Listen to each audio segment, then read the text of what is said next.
975-2326. Get on that stream. Hang out with us. Get in the comment section at the Fan LA, at the Fan LA. How was your weekend, buddy? It's a great weekend. Saw Toy Story 5. Cried my eyes out a couple times. It's a crier. It really is. Burst cried great too, but message. it's because there were kids in the movie theater. So that was the deal. Saw it in 3D. The movie theater's back, I'm baby. not a 3D guy. Really? I don't know. I haven't gone in a while. More vibrant, the colors. I mean, it was incredible. Did you reach out? I did a couple times. Yeah. I was drinking beer there. They had a nice At little Toy bar Story at the 5. Grove. I was pounding. I was in like 4 beers deep, Okay. micheladas, Modelo's. It was good times, baby. You got after it. Yeah, I really did. I went to Bevel last go. night, which you put on the to-do list for me. I feel like it cost you a big bill. You cost me a lot of money. I should have ordered less. The food was amazing. Yeah, why did I get a Venmo money request from you for a dinner I didn't even go to? What was that about? I don't make Doug McCain money. I make Bill Reiter money. We have so many things to get to. We are aware, Lakers fans, that there's a lot of things going on that might be shaping that roster and that team. We'll get into the LeBron James to the Warriors potential angle. That's out there. That's all next hour. We also know that Nikola Jokic, the Denver Star, may not, potentially, it's possible, pick up his contract extension this year, extend his contract, I should say, maybe making him viable to be a Laker in a year. We'll dive into that. We'll get into the World Cup bracket. We're going to do a Dave Roberts Appreciation Day. And as news breaks, because there's some deadlines today and then free agency starts tomorrow for NBA moves and machinations, we will let you know. But let's do a little choose your own adventure here, D-Mac, on the show. We had the redemption, sort of, for a day of Kyle Tucker on Saturday. Dodgers took 2 out of 3 against the Padres, lost on Friday, and then were able to get it done over the Saturday-Sunday games. We had the maybe return of Mookie Betts, highlighted by excellent offensive output over the course of that series.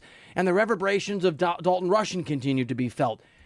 Choose your own adventure, my friend. Where do you want to start on the Dodgers today? You know exactly where we're going to start, Bill. That was a nice try by you. Of course, we got to pick up on the biggest story in Dodger baseball for the last couple of days, and that, of course, is Dalton Rushing and Shohei Ohtani, or as you would like to put it, Dalton Rushing versus Shohei Ohtani. We saw on Saturday, because I have a response when you're done. We saw on Saturday that Dalton Rushing hits a home run, and I believe it was you that said once we see a public display of support from Shohei Ohtani towards Dalton Rushing, you want to talk about it. And we saw that. I mean, he's hitting a home run. Slap on the butt? Slap on the butt. Are you a butt slapper? Is it like a sports guy kind of thing? In pickup games, I am. A little pickup? A little too aggressive. Slap? It's a whoosh. Yeah, baby, let's go. Like, I'm definitely very aggressive from that standpoint. Do you go with the sound effect while you do it? Because it's very good. No, the hand and creates the sound effect, so I don't need to do the added one. Maybe I will. Okay. But it was not just that. It was the smile on Shohei Ohtani's face. It did feel like there was a weight lifted off of Dalton Rushing, having had a big home run in that moment. And it was another great example of why Shohei Ohtani isn't just the greatest player in baseball, but I also think he's the greatest teammate in baseball. I think the rarest thing about Shohei Ohtani is, yeah, he's a great player, but it's the fact that he treats the clubhouse attendant just like he treats his MVP teammates. He treats everyone the exact same way. He knew the cameras were going to be on him, the spotlight was going to be on him, and he's very calculated. He knows when those moments occur, and I think that now we can definitively say that if Shohei Ohtani can forgive Dalton Rushing, if Shohei Ohtani can move on, we all can. Mr. Miyagi didn't quit on Daniel after he got knocked down. And I think that is a show of, hey, we can give our teammates support, even young ones that make mistakes. I thought that was the story of the weekend. I got to tell you, I'm glad you went after me because I wrote something down that I was only going to go to if you took a little shot at me, D-Mac, here on D-Mac and Reiter. Wow, indeed. 855-97. Little pre-show shot LA prep. fan. Okay. Well, I saw it over the weekend. By the way, the Mr. Miyagi Daniel thing is a great line that means absolutely nothing because no one is saying the relationships aren't even comparable. What do you mean? The point is that I understand that Mr. Miyagi was a mentor to Daniel. Daniel never punched Mr. Miyagi in the face or whatever the comp would be, ruined his chances. But Mr. still, Miyagi never went out there I'm with Cobra Kai and then undercut his leg. I mean, that's the comp. The point is, a young dude made a mistake, and someone that has the mentorship power of it all steps into the situation knowing that he did something wrong, and that's the thing about Shohei Ohtani is that he realized that whatever he did for good or bad, was going to be magnified. There was another shot of Shohei Ohtani talking to Dalton Rushing in the dugout where they had a lengthy conversation. There was another shot of Dave Roberts doing the same thing. So guess what? Freddie Freeman said the entire clubhouse loves and embraces him and supports him. And Shohei Ohtani, I think he understands that the longer this is a distraction, it's a distraction that he doesn't want, right? It's a distraction that he doesn't need, and he doesn't like this negative energy. He really doesn't. He's thinking of the big picture. So I think that we learn from this team how you can take an incident that could break other teams. An incident like that would break the San Diego Padres. An incident like that would break a bad team or a wannabe championship team, not the Dodgers. You have front-facing MVP-level players. You have a future Hall of Fame manager that can address this thing very quickly and put it behind them because, mind you, this was probably, I want to say, the most polarizing moment of the year in all of Major League Baseball, in a moment where if you had a superstar that had an ego about it, he would have had his bags packed and he would have been gone. But that wasn't the case, and I think we learned a lot about Shohei Ohtani. He's someone that isn't just the best player on the team. He's the teammate every parent hopes their kid becomes. He's that guy that has that leadership quality, great player, great person, and we saw it on display. Are you ready for my retort? Bring it. I want you to get it out. I want you to get it out, D-Mac. You're doing the thing that you always do. Oh, wow. You're doing the thing that you do on the Ohtani Dalton Rushing thing. You know I love you. You know you're my guy. You know you're the best Dodgers expert out there. No one at any point ever on this show argued that Ohtani was anything but an amazing athlete, teammate. No one ever went after the idea of Ohtani being a problem. Dalton Rushing being a problem. Dalton Rushing not playing well. Dalton Rushing not responding the right way. Dalton Rushing being broken by his tantrum and his lack of emotional control in a moment where he was the catcher for Shohei Ohtani, yes. And I saw this tweet this weekend, and I almost lost my mind that you put out there. Are you ready for this? I tweeted. That could be Dalton Rushing, can I read this to you? Dalton Rushing crushed a home run. And after Shohei Ohtani smiled and patted him on the butt, with you so far, the idea that Shohei Ohtani was still pissed and was going to hold a grudge against him was bull, swear word. If Ohtani can forgive him and move on, maybe we all can. Do you know what a straw man argument is? It's of course where you I do. exaggerate. I took critical or thinking at UCLA. I can see that because you're really good at it. I was sitting around this weekend, and I was like, I actually rewatched some of our show, and I sent you a note about how, this is true, how talented you are. And I'm like, this guy's really good. And then I don't know why, I went through your ex, and I saw this, and I spit up what was probably my fifth beer of the night. I was so mad, dude. No one ever argued that there was never an idea that Ohtani was still pissed. That was never the question. The question was, can Dalton Rushing respond? Can he handle the weight of the mistake that he made? And I think the big thing, I think we agree on this, is he able to admit that he was wrong, that he made a mistake, that he can't throw a temper tantrum, that he can't get sideways with Ohtani and almost cost the Dodgers a moment like that? And I'll say this too, by the way. I don't think that question's answered yet. He's 1 of 7 since that Ohtani debacle. Can I call it a debacle? I just did. I think it's fitting. D-Mac and I think Reiter it's fitting. Here on 97.1 The Fan. Your home for sports talking on the FM and just in Southern California in general. Give us a call, 855-97-LA-FAN. And by the way, so Jack Harris, who I don't know, but I've seen at a bar, at the California Post, did a great, this is really good beat writing. He did a great, I saw him at a bar. He did a really great story on Rushing. And Rushing sort of talked to him and went through it.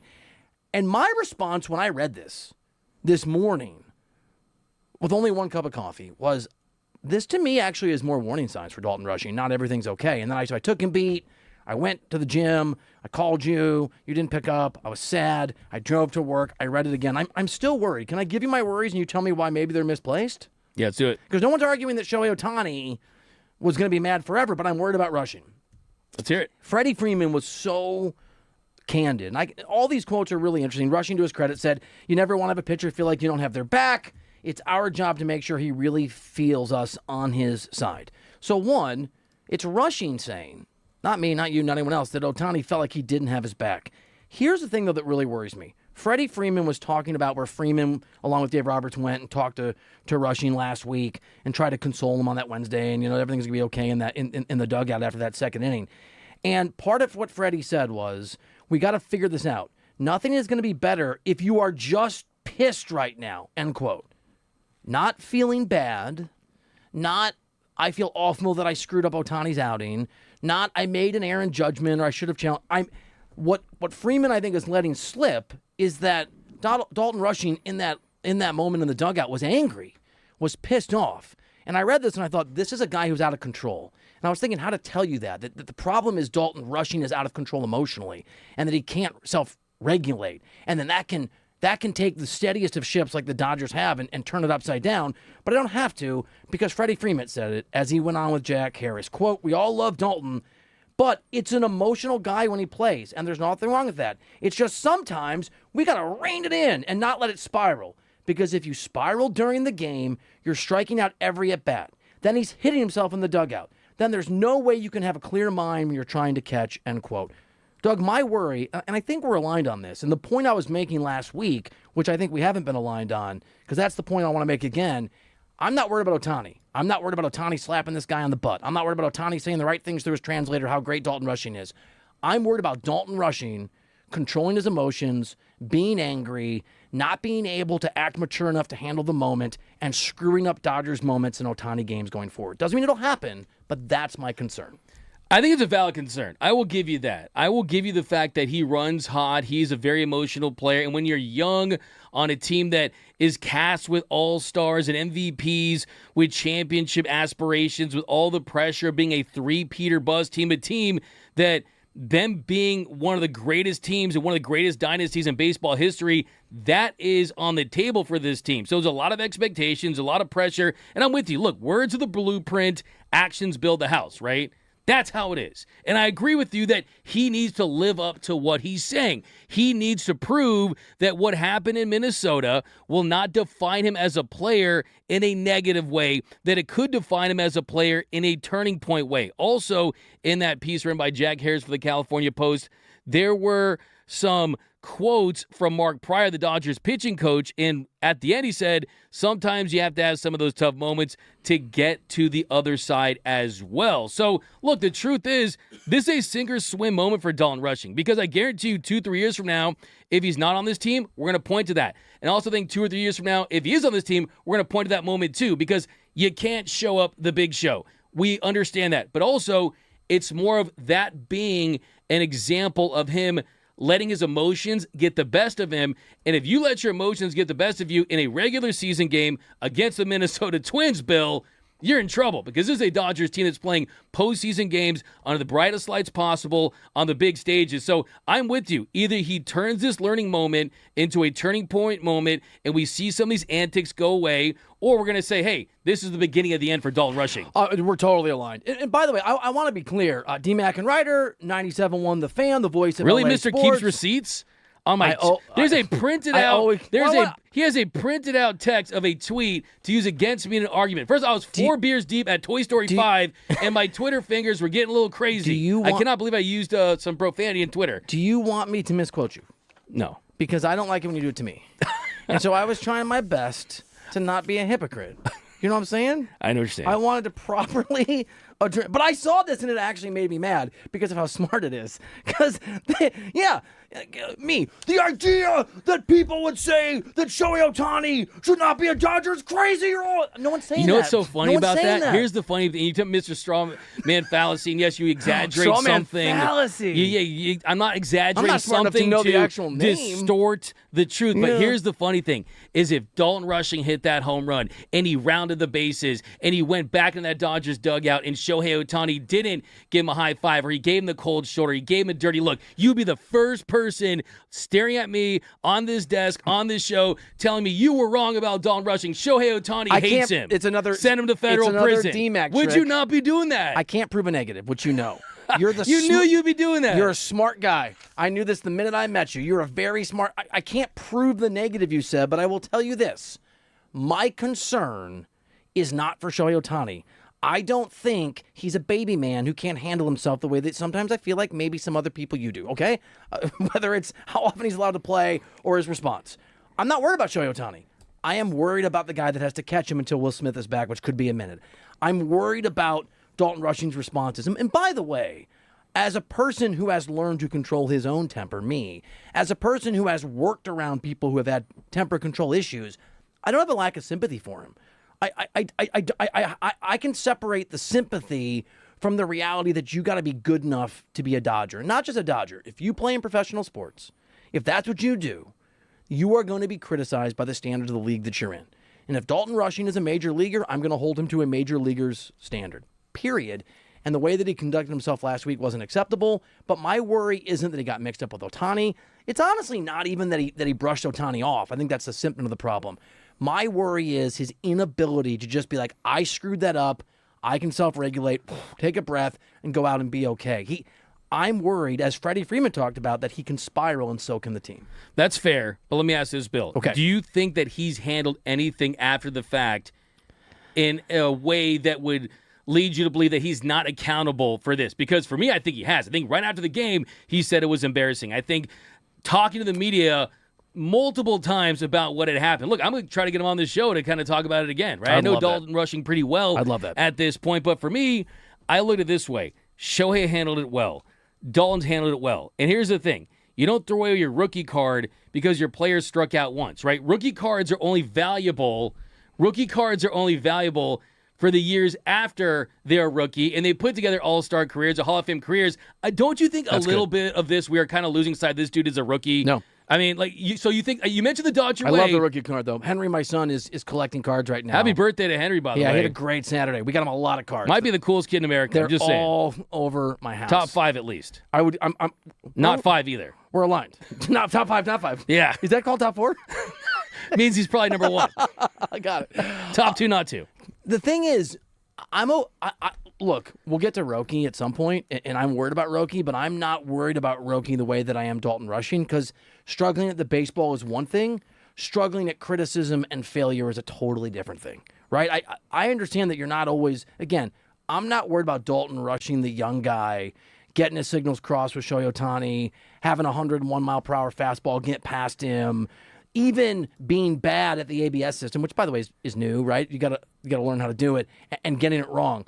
I'm worried about the way that he expressed himself to Ohtani, the way that it made Ohtani, who is the calmest person I've seen in professional sports, spiral himself. Freddie Freeman, if you read between the lines of this excellent Jack Harris story in the California Post, saying that Dalton Rushing's anger and emotion, while good, can make the team spiral. And, quote, you're striking on every at-bat and hitting himself in the dugout. Then there's no way you can have clear mind when you're trying to catch, end quote. My worry is that his form of struggling as a young guy clearly has an impact so problematic sometimes that even Ohtani gets rattled. That's my worry. I like that. I really do. Because I think that you use Shohei Ohtani as their best player and someone that he really has the standard, along with Freddie, along with Mookie. Something they've built in this organization for going on over a decade at this point. 13 years, that's the postseason streak. There is a Dodgers way. And a part of the success of this team is you uphold that. You do the little things right. You carry yourself with class and dignity. You don't overreact in certain situations because, Bill, this is football, right? Football is a shorter season. You have time to practice in between games, right? I was listening to Brock and Alex, and Brock was talking about that, right? You get that time to correct, That right? was a great point, dude. Facts, right? Yeah. Talking about Kyle Tucker. Baseball, it's like you finish a game, it's the next game. You finish a game, it's the next game. And I think the mental toll on Dalton Rushing because of the increased expectations and the enhanced role because of Will Smith is out, it's kind of absolutely kind of taking its toll on him. But I will say that for the Dodgers to be in this situation, knowing that, hey, with Will Smith out longer than they expected, this is an opportunity to go out there, evaluate Dalton Rushing in short order, see if they might want to go out there and get a Ben Rortvedt, a more veteran catcher to add some catching depth. So they have some decisions to make. But I also think this is another example of how this is Shohei Ohtani's version of the Dodgers. And Shohei Ohtani's version of the Dodgers is one that limits drama, whether that be someone showing up himself. Like I said, if Shohei threw the ball in the dugout and wanted to challenge that thing, bro, you better hit your head so hard that you get a concussion, right? You better absolutely. We found agreement. But I will say, too, I still think that we got to give him just a little bit more grace knowing he's a rookie. And I think, to me, I'm just ultimately so impressed with who Shohei Ohtani is as a player. And this weekend, we learned once again why he is the GOAT on the field, off the field, in the dugout, in the clubhouse. I think the grace point, D-Mac and Reiter, 97.1 The Fan. He's Doug McKay, 9 Bill Reiter at The Fan LA. Thank you for hanging. I think the point about grace for Dalton Rushing is a great point. Can I try to add some nuance into this conversation? More. You just gave us a lot. I just want to put a little cherry on top of what you just said. The problem for Dalton Rushing is the real assessment, right? The ways in which we're going to have to give him patience isn't how he does, hits a home run, 1 for 7, whatever, over a couple games. It's how he catches Ohtani. That's only going to happen on Wednesdays, and it may not happen every Wednesday. And so my hope is that as we give him patience, Dalton Rushing gives himself some patience and understands that it may take 2 or 3 starts where he catches Shohei Ohtani, which could be a long time, to feel like we know where he's at. And in the interim, in his other opportunities, when he's playing baseball, not catching Ohtani, hopefully he can hit well, play well, and catch well with the other pitchers. Can I read you some of these comments at the Fan LA? Let's hit it. T-Rex 12. Overall, I'm glad the team chemistry hasn't really been disrupted, but Rushing has certainly left a sour taste in a lot of folks' mouths external to the team, and he will have to work on repairing that image. Thank you, T-Rex 12 at the Fan LA. I will say this. You've made the point. There may not be a better locker room, clubhouse in baseball to absorb, train, teach, protect, hopefully, maybe Dalton Rushing if he allows them to do it in this Dodgers clubhouse, which is something that you've said. Senor Jefe 4343, Dalton owned it. Seems like the team has moved on. Chris Gamer Spud 21, who I don't know, but I think might be the best commenter in the history of sports talk radio, because he says best sports radio show in America, all caps. Whoa. Chris, thank you, buddy, at the Fan LA and the BAM! It's got bam! It's a comment! A comment! Oh, that's funny. And T-Rex 12 again. How long, and then I wanted to ask you this before I guess just keep it rolling. I know we have to go to break here in a sec. We're going to keep doing Dodgers. Hang out with us, 855-97-LA fan at the Fan LA, on the chat. How long does Rushing get grace in the eyes of fans to clean up his behavior? You know what? Doug's going to ponder it. I'm going to ponder it. We're both going to come up with some straw man fallacy arguments, and we'll get back into it next year on D-Mac and Reiter.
the new 97.1 The Fan, the voice of LA sports. Accident or injury? Text injury help to 40222. That is injury help to 40222. There was a question that was asked before we took a quick break here on 97.1 The Fan, DMAC, from T-Rex12 on the stream at The Fan LA over on YouTube. How long does Rushing get grace in the eyes of the fans to clean up his behavior? And this isn't, in my reading, you read it however you want. My reading is not how long should he, it's how long will he. You know Dodgers fans better than I do or anybody. Let's just say he continues to struggle. Not having put out interactions with Ohtani. He catches Ohtani. Ohtani doesn't pitches well in those moments. He doesn't hit as well. How much grace do Dodgers fans give a young guy, but the fact that Dodgers are the Dodgers? What's that balance? So I think it really largely depends on how serious Will Smith's injury is at the moment, because if he is going to have to miss a lengthy amount of time, something more than a month, if they try to get him all the way to the All-Star break, we'll see. But as you point out, the overall offensive numbers have not been great. Hitting 220 for the month, the 720 OPS, did have the home run on Saturday. But if there's a combination of the offense isn't good, the rapport that he has with the pitchers isn't great, that there are some issues as far as challenging and things like that, then maybe the Dodgers, I think, look at adding a veteran catcher. I think that they already are. Just that's what my gut tells me. I would not be shocked if behind the scenes the Dodgers are seeing who's available. I would not be shocked if they're not calling the New York Mets to see if they can get Ben Rortvedt back into their system, just because, look, they already have so many guys in the lineup, Bill, that can score runs. You have the designated hitter, right? It's not like back in the day where the pitcher bat, so you need as many guys in the lineup that you think can produce runs, right? You can basically emphasize a defense first, a pitcher-friendly first catcher over, can this catcher produce offensively? So I do think there's that. I would estimate that if he struggles over the next month, that they would bring someone in and then use one of those options, of course, to send him down to AAA at some point. DMAC and Reiter here on 97.1 The Fan. Thank you for listening. We appreciate you. I know that you never know who's listening. It's LA. There's important, powerful people. And someone, I know we can't name who it is, but someone very close to Dalton Rushing texted you in the break. It's very interesting. They're listening. Are you able to share it? Is that okay? Yeah, I can. It is definitely longer than your senior thesis level text, so I'll give you some chunks. I'll do my best, Bill Reiter, synthesize summation, the chunks of it. But yeah, this is from one of his minor league coaches who said Rushing is a bad A. You know what that means? He said Kirk Gibson. No, I'm just kidding. Nice pull, but bad A other thing. Right. And he said Kirk Gibson type fire mentality. And he isn't handling the limited role very well emotionally. So that's the first thing. He's not handling the limited role emotionally very well. He's not used to being one that has to lead. He used to being the leader. He's a tremendous pitch caller and a defensive catcher, but he's playing too much to short-term results versus relaxing and letting everything take care of itself, which is understandable considering he knows he basically has no role, so the only way for him to get one is to be so good he knocks the door down. The nice guy approach isn't the right way to approach him. You have to grab his face mask, get in his face, and say, listen, this is how it's going to work, so do it. In other words, he's an alpha, so you have to out-alpha him. I don't know about you, Bill, but that seems like it kind of tracks with the behavior, with what we've seen from him for the last couple of weeks. And I think maybe that was the out-alpha moment, knowing that, hey, if you either you get in line or you are going to get in line for a plane ride back to Oklahoma City. Did you read the I know there's so much in there. Forgive me if I missed it. Did you read the lead? He's used to being a leader, not being led thing, which I thought was... exactly. Yeah, so that's the thing, too. Right at the top, we talked about this where... Here's where my concerns come in about what you just read and that comment is one of the reactions that was so baffling and puzzling. One of the things that baffled and puzzled me about his reaction to that, Wednesday, it seems like a million years ago, that Wednesday debacle with Ohtani... DMAC, to me, was just his, like, he reacted like he was in charge. He reacted like he was put out with, like he was Ohtani. If Ohtani acted that way with Dalton Rushing, it would be allowed but not acceptable. It would be okay but still kind of unkind. Dalton Rushing's the rookie. He's the young guy. And everything you're reading makes me wonder if he's going to be able to make the adjustment to, in the minors, you can be the man. In the majors at this stage of your career, you can't be. That's part of my worry, too, is the alpha thing and the ego. And he's a leader, not a guy who's led. Not when you're in 8th grade, you get to be that. When you're a freshman in high school, you're not. When you're a senior in high school, you get to be that. When you're a freshman in college, you don't. When you're in the star of the JV team, you get to be that. When you first get called up to varsity, you don't. When you're a minor leaguer at the double or triple A level who's a big-time prospect, you get to be that. When you're the guy catching Ohtani, you don't. Part of my worry is just, can he make that adjustment? Because it sounds like that's an open question. Yeah, exactly. And he says he's not used to being the one that leads. He's used to being the leader. He's not used to being the one that gets led, right? So that's kind of where it's at. And look, that's the thing, too. It's where there's this conflict when you're a catcher. You're there to serve the pitcher, right? You're there to make life easier for the pitcher, whether it be trusting their game calling, trusting what pitches they want to throw. And for someone like Shohei Ohtani, he's extremely particular about the pitches that he throws. And he is a guy that knows the game plan. He knows what he wants to do out there. So when it's a combination of, 1, you're not calling the game that he wants, 2, you're not allowing to challenge balls and strikes that he thinks are strikes that are going to help him get outs. And also the third thing, can you trust him behind the dish on those cross-ups? Do you know about the whole Framber thing, right? You're getting Frambered, right? There was a moment where you wonder if there was a Framber Valdez situation where did Shohei Ohtani intend to throw that fastball on the one that got away, and that ended up leading to a run there too. So that's the thing. You have to have complete trust in your catcher. And if you are Shohei, when he came up, when he was playing with the Angels, he entered a team that had Mike Trout on it, right? He entered a team that had some star players. So it's not like even Shohei Ohtani, the greatest player in the history of the game, baseball Jesus, where you always flinch when I say that for some reason. I really do. It feels sacrilegious. I'm not going to lie. Every time I say that, the unicorn, Superman in baseball cleats, whatever you want to do to describe him. Point being, Bill, as you give me a dirty look. It's not dirty. As you it's uncomfortable. Okay. It's not dirty. As you give me an uncomfortable look, the point is that even the great Shohei Ohtani, when he stepped onto the scene with the Angels, it's not like he was even the super alpha. He still had to learn from his veterans. And I think that Dalton Rushing needs to embrace that approach because he was their former top prospect. They're going to have an opportunity for him. It's not like he has to have that sense of urgency right now, thinking what I'm doing in this next week, 2 weeks, 3 weeks is going to determine my entire career with the Dodgers. I will just say this, and I agree. One thing you learn about life in LA especially is that success and opportunity come at you fast, and failure can come at you faster. When you are in the business of Hollywood, in the business of media, in the business of professional sports, when you're any would-be high-achieving person in this country, but especially this town, and that's especially true when you play Major League Baseball for a Dodgers team chasing a third consecutive World Championship, a third consecutive World Series. D-Mac and Reiter, 97.1, the fan, the voice of LA sports here. He's D-Mac, I'm Reiter. I'm not saying he's not going to make it. I'm just saying I've seen players be broken for less, over less. It's just the world's unfair, and some people don't handle failure well. I hope he makes it. I hope he succeeds. I'm not even making a guess about whether it's going to work out or not for Dalton Rushing. But for people who don't succeed, for people who do get washed out, for people who have these chances and these moments, and then you look back and you go, how did that guy not succeed? These are the things where you look back and go, oh, that was the problem. These are choppy waters, and he needs to navigate them like a man, like an adult. That's a great way to put it. I mean, these are choppy waters, right? I mean, there is some turbulence here. There's no doubt about that.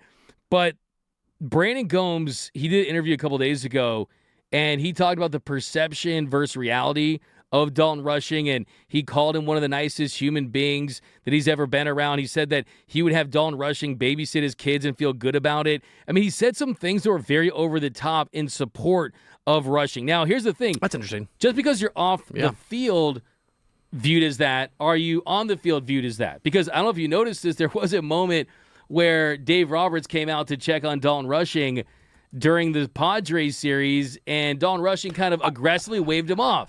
And it's those little things. I almost sent this to you, and then I thought you'd get mad, so I did. Oh, come on. No, you I'm serious. Can show me and say anything. No, because baseball players do get frustrated and wave off their manager sometimes, so I didn't want to overreact to it, but I'm glad you brought it up, because it did. I saw it in a different light. Hey, just because I think of all the right answers doesn't mean that I do have them, okay? So Can I give you a really awful analogy comparison? Yeah. If your buddy's wife cheats on him, and then they make up, and then you see her with the neighbor kind of leaning over and going, how's it going? You see that totally differently than it. Do you know what I'm saying? Yeah, I totally see that. That's that fantastic. Might be innocent. The Dalton Rushing thing might be innocent, but I saw it with nefarious sort of intent. It's one of those things where you can say things and hope that the next time, and you mentioned that situation like that, the way this situation is similar to that to me is that you can say all the right things, but when you're in your next fight, all of that goes out of the window. It's like when you talk about stuff with your therapist and your marriage counselors, not saying that I'm in these situations, but things that I've seen, like Ari Gold level stuff from Entourage. Heard on the street. What I've heard on the street. Baby, if you want to live in this house and drive a Rolls Royce, I got to take this call. Yeah, exactly, right? You get all these tools, but in that moment, there's real conflict. You forget everything, and you revert to bad habits, and you revert to instincts. And it did feel like at that moment, it was the top of the second inning, a 3-2 count, and they go out to check on Dalton Rushing with the trainer, and he's kind of pounding on his leg. You see that aggressive. You see that same look in his eye.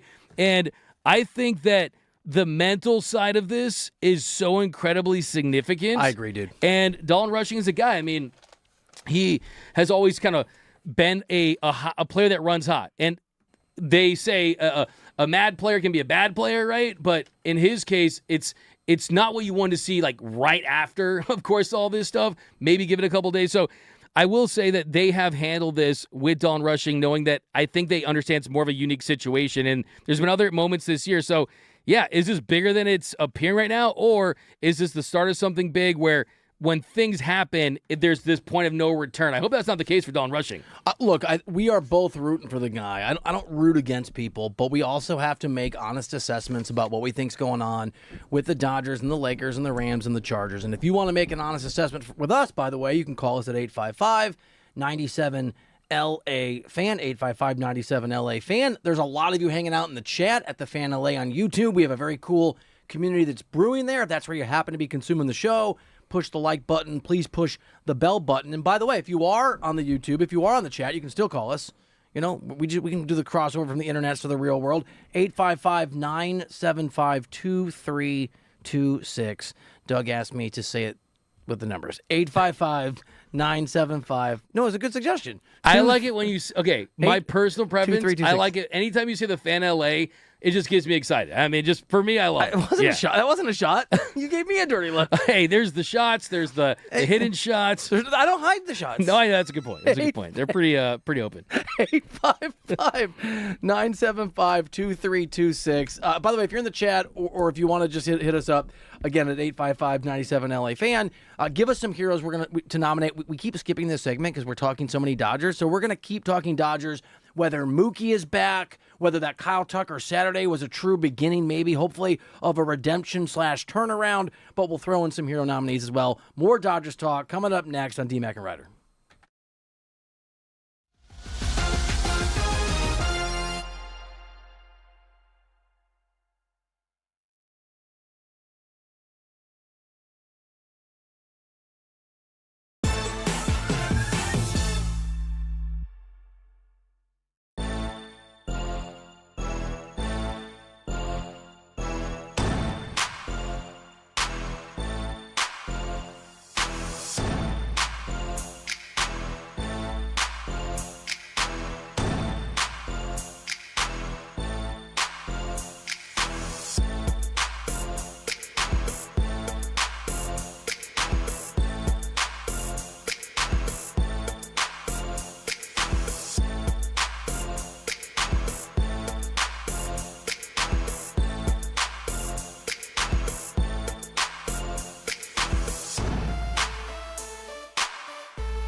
Doug McCain, I'm Bill Reiter. This is 97.1 The Fan. That means DMAC and Reiter is happening right now, presented by DTLA Law Group on the new 97.1 The Fan, the voice of LA sports. Accident or injury, visit calldowntown.com. That's calldowntown.com.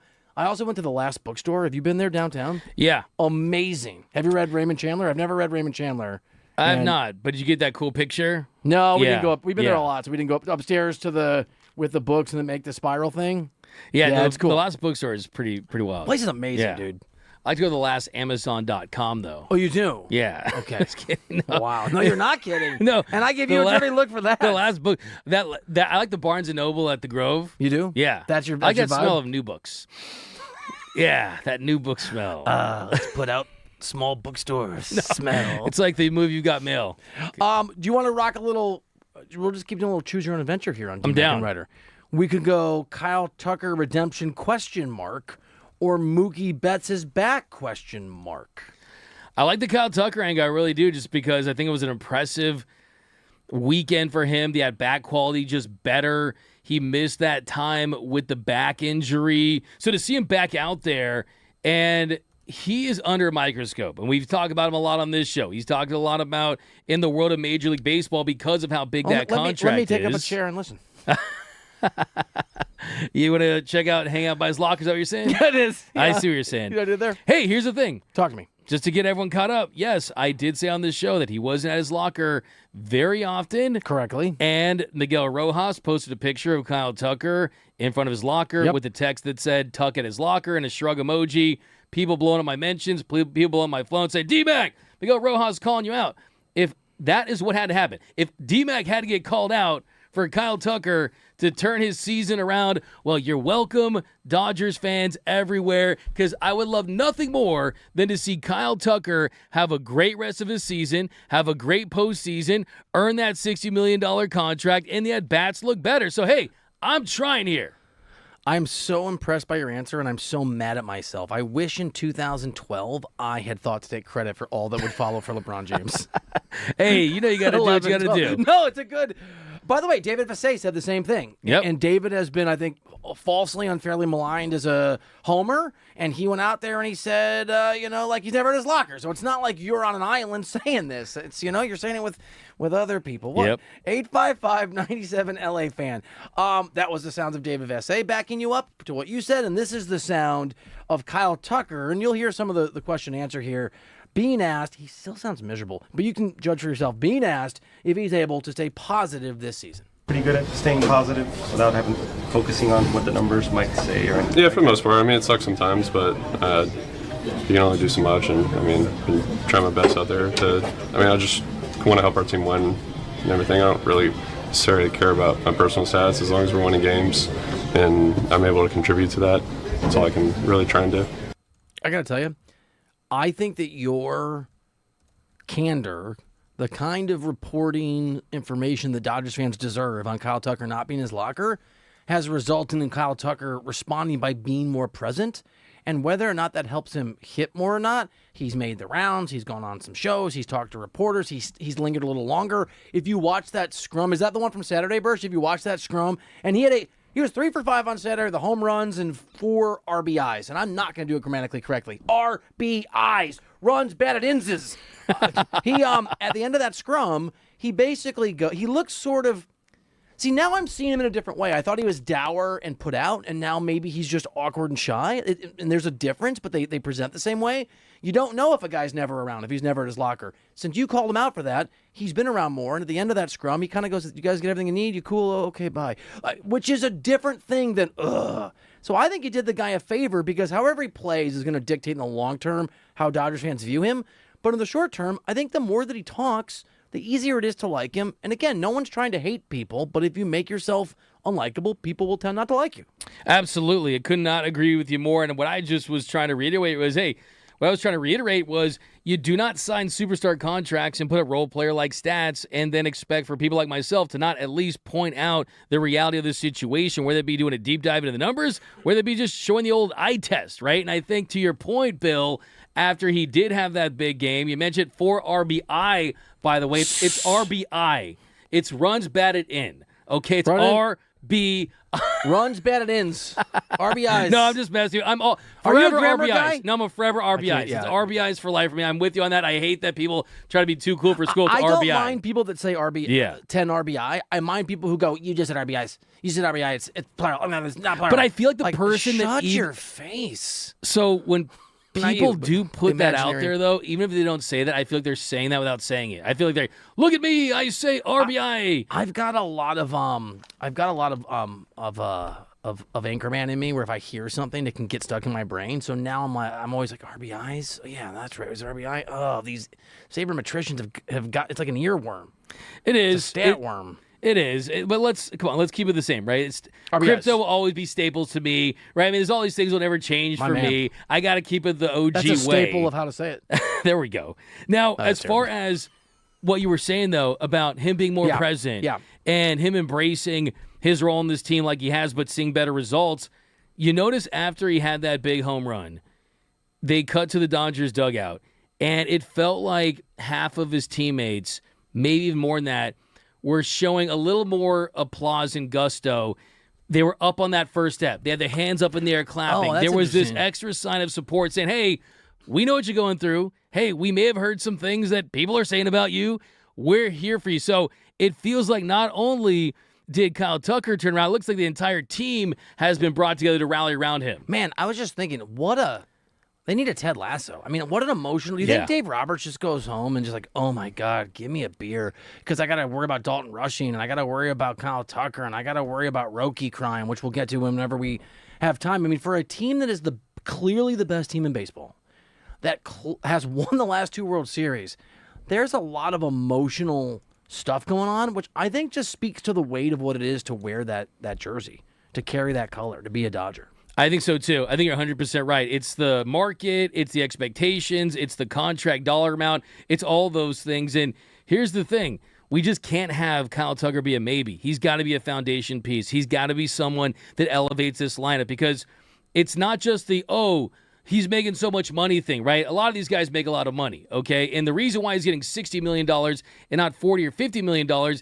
is because he signed a shorter term contract, as far as 4 years versus anywhere from 6 to 10 years, like most players at his age and at his position would be doing. So I think a lot of people get caught up in that number, the 6-0, because it is 4 years, $240 million versus 10 years, $300 million, like someone that might sign a contract for that amount. But to me, the bigger thing is we've talked about the 2-hole, and most hitters in the 2-hole have struggled for this season. Kyle Tucker was the opening day number 2 hitter. He's got to earn the trust of Dave Roberts to throw right back in there, because that is the long-term play. Nobody's hitting there anyway.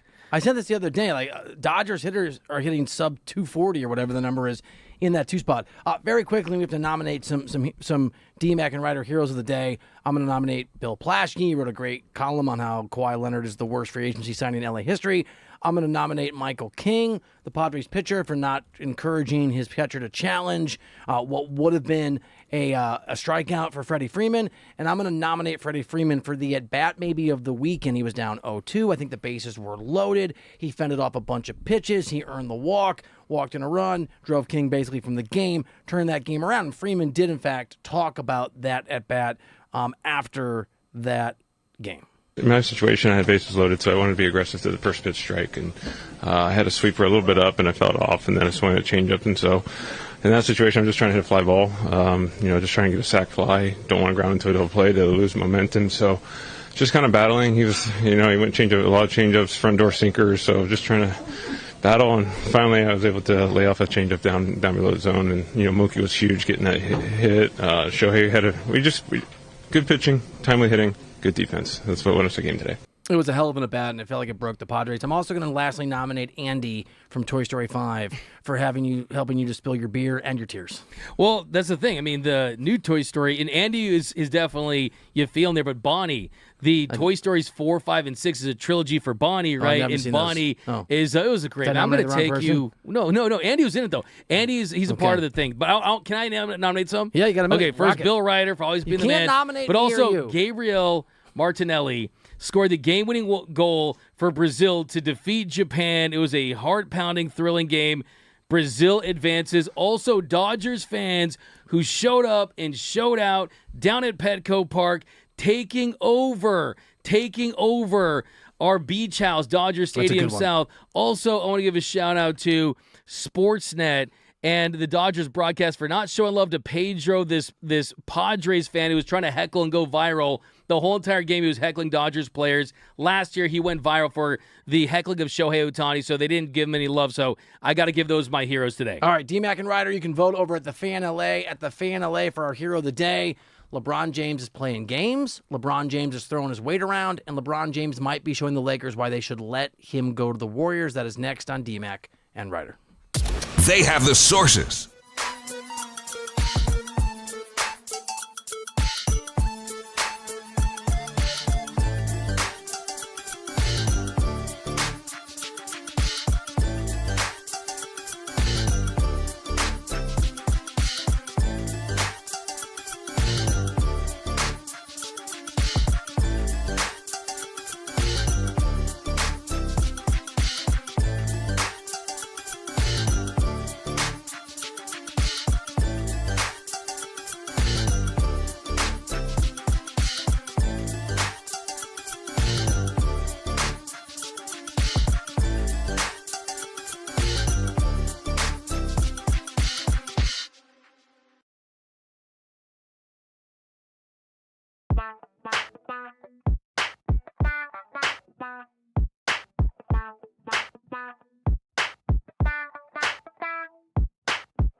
Show, D-Mac and Reiter, presented by DTLA Law Group on the new 97.1 The Fan, the voice of LA sports. Accident or injury, text injury help to 40222. That is injury help to 40222.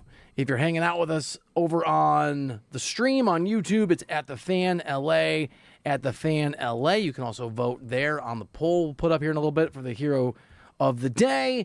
And if you want to call us, 855-97-LA-FAN. I tried your trick. I wore my 97.1 The Fan hoodie to Bevelle last night, and I don't think it worked. Although we did get seated immediately and everyone else had to wait, but I think it's because I had a reservation.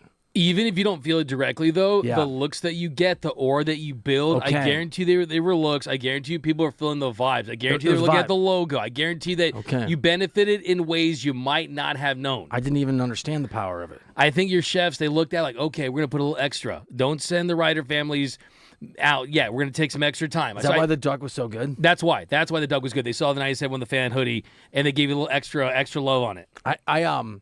I have a approach now when I want to really kind of get after it. I will order a cocktail, and then when the waitress brings the cocktail, I'll say, "Thank you. Can I have this cocktail?" So before I've even sipped the first cocktail, I'll order the second. Feels like a good strategy. She looked at me as if I asked if I could eat elephant.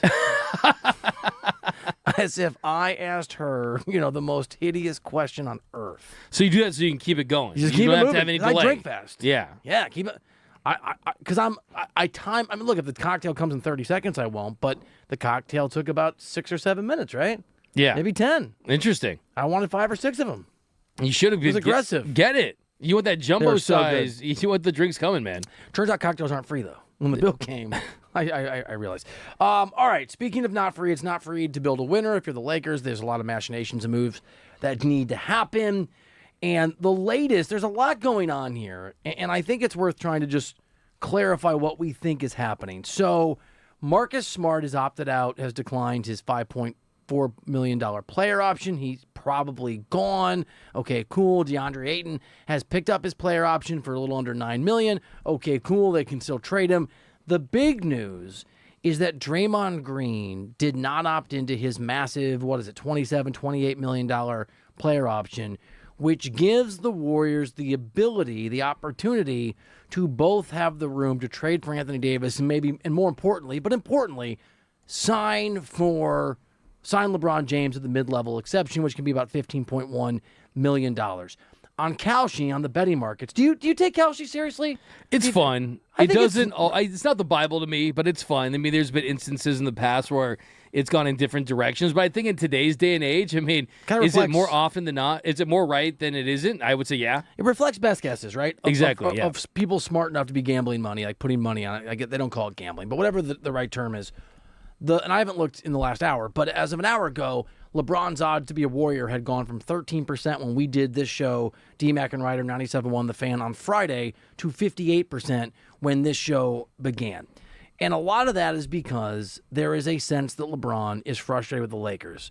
And Brian Windhorst on the Hoop Collective, and this is worth listening to because to me, and maybe you won't agree, D-Mac, what we're about to listen to me it speaks to LeBron being petulant, being unprofessional, being put out, being frustrated. It's one thing to not want to be a Laker. It's one thing to decide they don't offer you enough money. It's another to have a tantrum, take your ball, and go home from the conversation. Because according to Windhorst, LeBron has literally refused to even talk to the Lakers so far. The Lakers have not made an offer, but LeBron, from what I understand as of today, when I got this update, LeBron has not, made himself available to meet with the Lakers yet. That's crazy. That's wild. And look, Windhorst is connected with LeBron James. He's covered him for a long time. I will say this about Brian.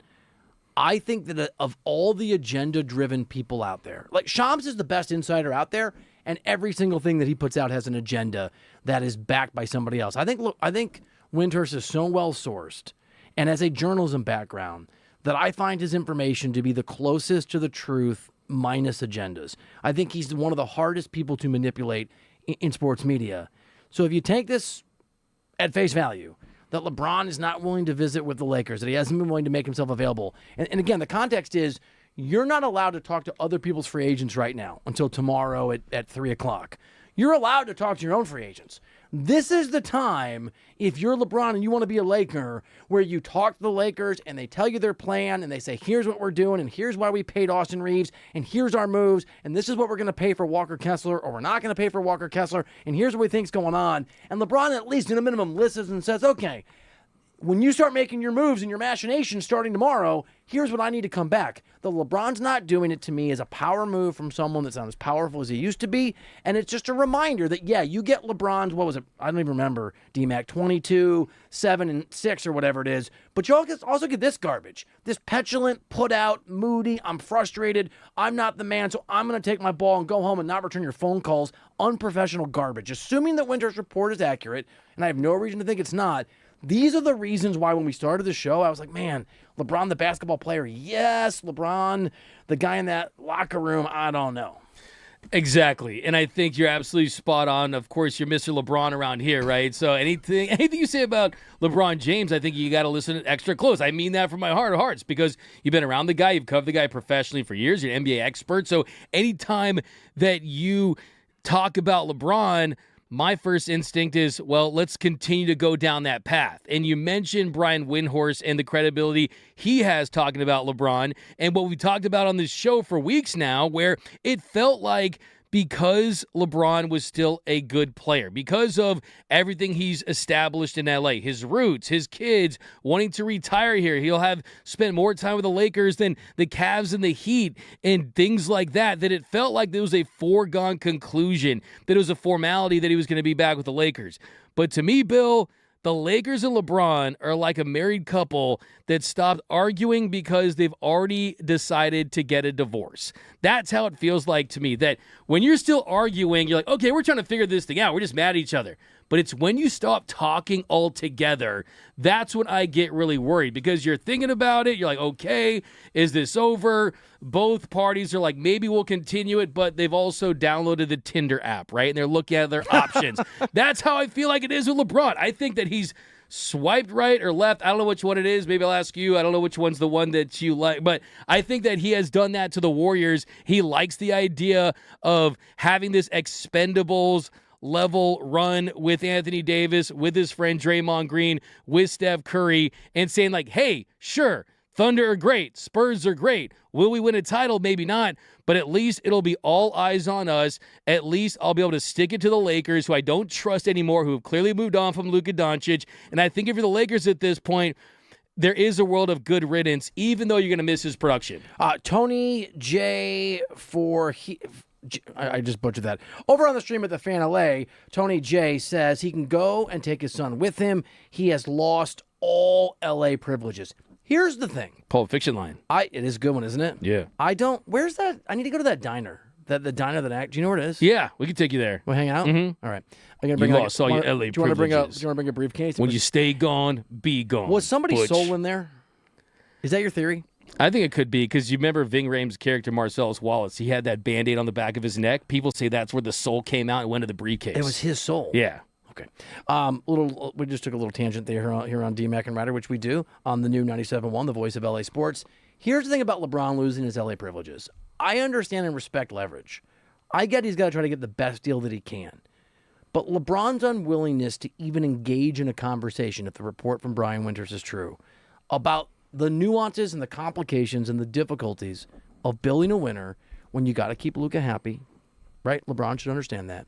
When you've got to try to find a center, and that requires some finesse and some difficulties and, frankly, overpaying or gambling, depending on your sort of temperature here on a guy like Kessler in Utah, where you've got to figure out today, now, what do you do with Marcus Smart not opting into that $5.4 million deal and DeAndre Ayton opting into his $8.9 or whatever it is $1 million deal? There's a lot going on. And to understand how to spend the $50 to $53 million in cap space, you have to understand what LeBron expects if you're going to bring him back. And if LeBron won't talk to you, it's very, very hard to do that.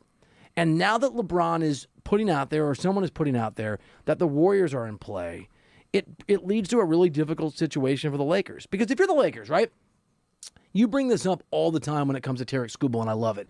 And we're going to be on that a lot.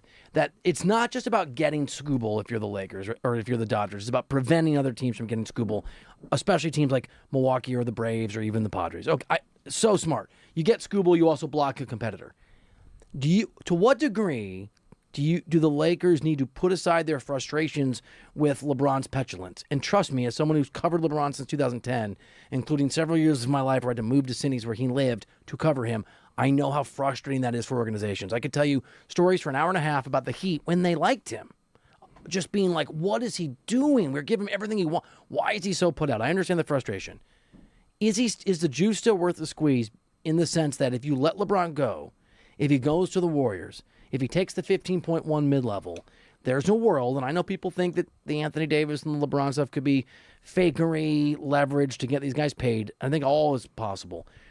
But there's a world where the Warriors are suddenly Steph Curry, I guess Pod would be the shooting guard, I guess. LeBron, Draymond, Anthony Davis.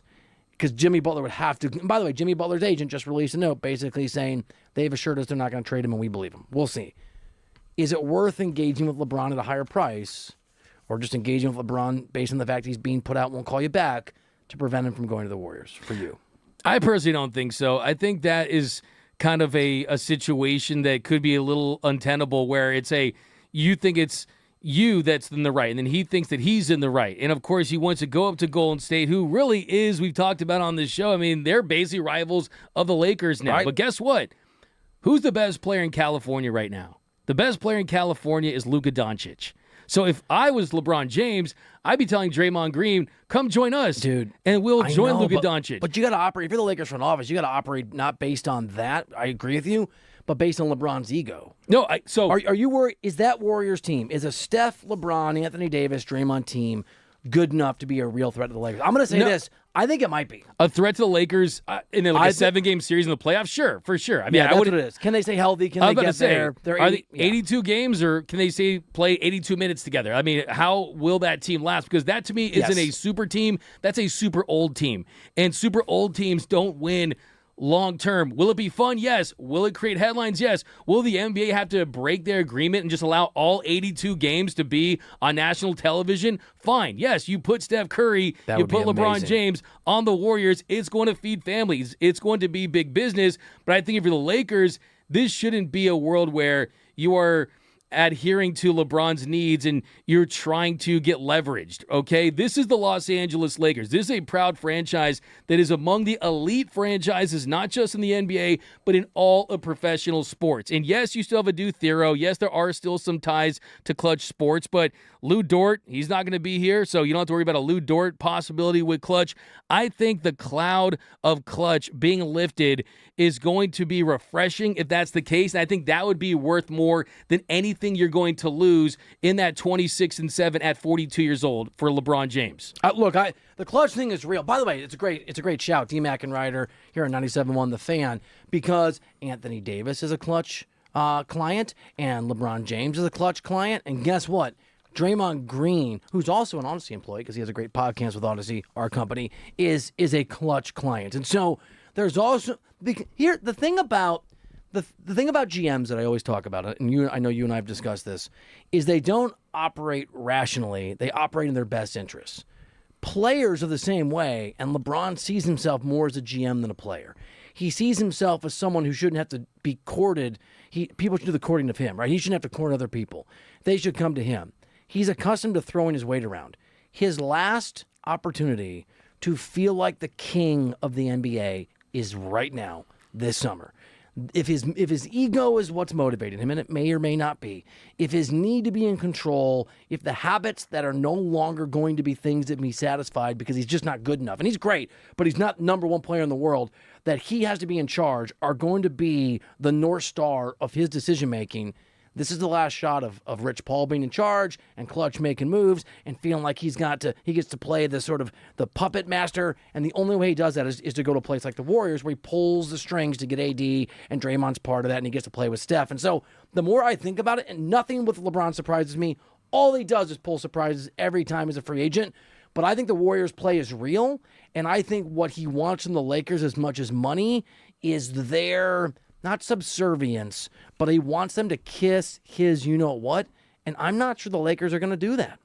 I agree with you. And I think, too, there was a report about Luka Doncic not being very involved in the recruiting of LeBron James. Luka's not going to pick up that phone and beg LeBron to become a Laker once Great again. call, dude. And I think if you are Luka and you get wind of this report that LeBron thinks the grass is greener up north with Steph and Draymond and AD, what does that say to me if I'm Luka Doncic about how LeBron feels about me? Because like I said, Luka's better than Anthony Davis. Luka's better than Steph Curry right now. He's better than Draymond Green, even though Draymond Green has an incredible podcast on an incredible network and is an incredible guy, great personality, future of NBA television. You're worried he's going to come in here tomorrow. Yeah, I am, by the way, a little bit. So He's great. He's We love fantastic. him. Oh, Draymond Green, Dream Laker.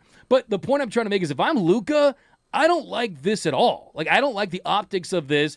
And, of course, business is business. We know that in the NBA. But I think people are getting so enamored with this super team up there, air quotes, super team. And, look, LeBron and Steph, yeah, maybe they're not rivals anymore. They're basically the Expendables, a bunch of all-time greats getting together for one last mission before one of them pulls a hamstring and they're out for an extended period of time. I mean, what are we talking about here? That's not a realistic team to be a championship contender in my eyes. So I'm not worried. I agree. I don't. Well, to your point, last year Anthony Davis played 51 games. LeBron played 60. Steph played 43. Dre played 68. Now, there is a model for this where it can work. I don't think it will either, but I will say the last San Antonio Spurs team to win an NBA championship was old, and they did a really good job of managing minutes. And I don't have it in front of me. I guess I could open it, but by memory, I believe there was not a single player on that team who averaged 30 minutes per game over the course of the regular season. I think Tony Parker averaged almost, I think it was like 29 point something minutes per game. Tim Duncan didn't play a lot. He load managed. All of those guys load managed. And that Spurs team that last won a championship, that Spurs team that had a bunch of old guys that managed it properly, they won their NBA championship against LeBron James and knocked him out of Miami. And LeBron is, like Ohtani, maybe the smartest, highest IQ player of not just his generation, but potentially any generation. LeBron really, this isn't spin. I mean, LeBron hates me. I'm not spinning. LeBron he's bright, and he's basketball bright, right? He's like, and so he's the kind of person that would internalize that moment, study that Spurs team, understand what they did, and convince himself that there's a path forward when he's older to do something in a similar way. All of which is to say, I agree with you. I don't know that it'll work. But the question isn't whether you think it'll work or I think it'll work or fans think it'll work. It's whether LeBron thinks it'll work. And I think there's a world where LeBron looks back at that Spurs team that beat him and he says, you know what? I'm better than every one of those guys in that roster at that moment. And this can happen. I think the Warriors are a real threat. And the question is, do we care? And I'm not sure what's in the Lakers' best interest. I don't think they should pay him $50 million, but I think I might eat a little humble pie if I'm Rob Pelinka and Andrew Friedman and the Lakers to try to tell LeBron he's beautiful and perfect and magical and offer him $20 million a year for 2 years. I think that's what I would probably do. Yeah, in a perfect world, if you get him at that price, Bill, I'm on board with that because he can still help you. You would definitely be winning in hey, we're getting a very productive player. But here's the thing. LeBron just doesn't want to take a pay cut with the Lakers. And a couple years ago when he was at least considering the possibility, it's when there was a Klay Thompson rumor out there or a DeMar DeRozan rumor out there. And guess what? Rob Pelinka, he's a part of the problem too because he wasn't ever able to deliver on that. We got some updates here? Well, I was just bragging. I didn't mean to interrupt you. I just crushed I crushed it by memory. Tony Parker, 29.4 minutes per game was the most of any player on that team. Man, I thought there was like a Dalton Rushing contract extension for 10 years. You would celebrate. I wouldn't celebrate that. I raised my hands. I didn't mean to interrupt you here. No, absolutely. I love it. I love it. LA Sports. But I basically did I'm awesome to myself. Apologize. You absolutely are. But but here's the thing too with this, and if you are the Lakers and you talk about what benefits them more, having LeBron on their team next season or have them on another team being the Warriors, a rival really, a team that could, if everyone stays healthy, and yes, hope springs eternal in the offseason, everyone thinks they can win in June and July. Would that really hurt you?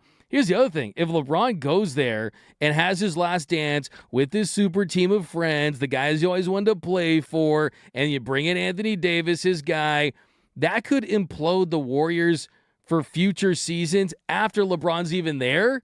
And look, the truth is that in a perfect world, like, let's be honest, they'd never do it. In a perfect world, the Warriors would trade Steph Curry for assets. You need to be closer to your next championship. They should do that. I don't think they have. So, that's what I'm saying. Yeah, no, you're right. I mean, it's so what's his name? Bob Myers, who I do not hold in as high a regard as everyone else around. Yeah, former radio person in this market.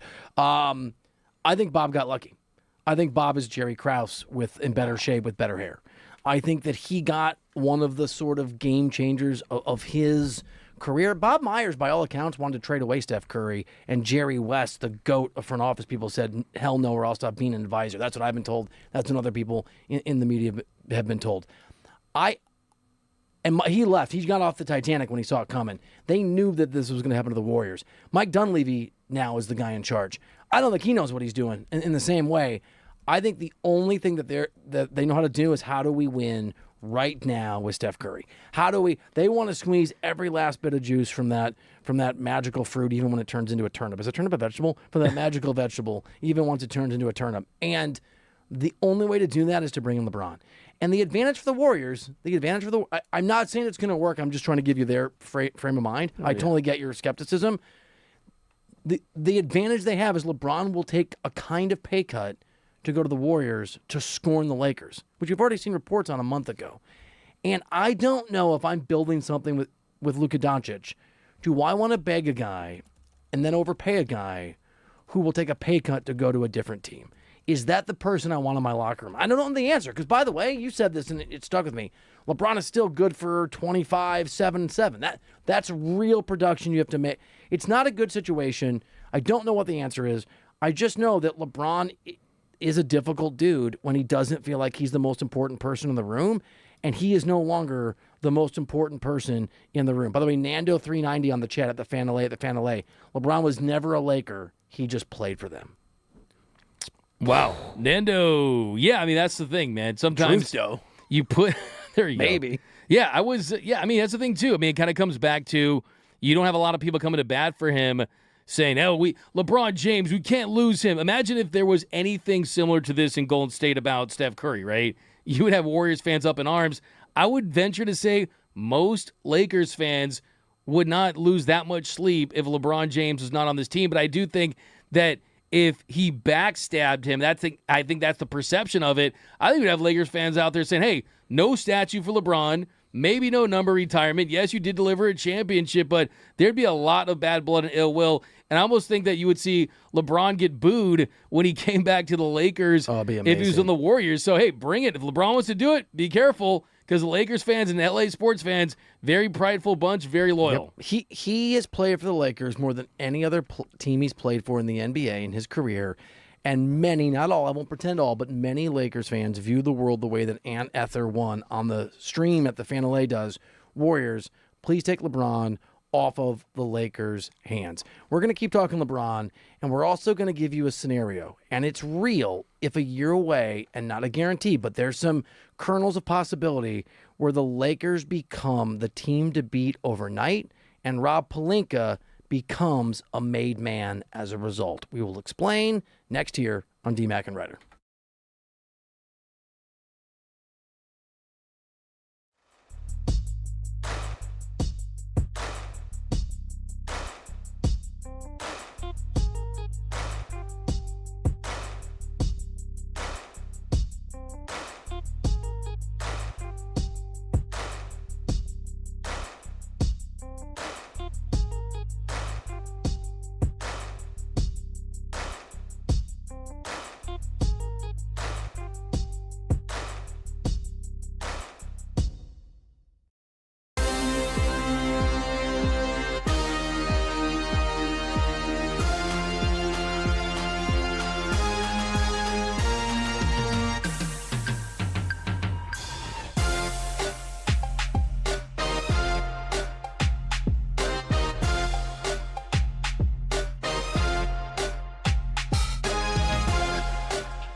Mack and Reiter, presented by DTLA Law Group on the new 97.1 The Fan, the voice of LA sports. Accident or injury, text injury help to 40222. That's injury help to 40222. D-Mac, I've been trying to do a better job for Sammy of staying in the shot. Is this my camera right here? In the shot? Because I move around. Yeah, I noticed that. Right?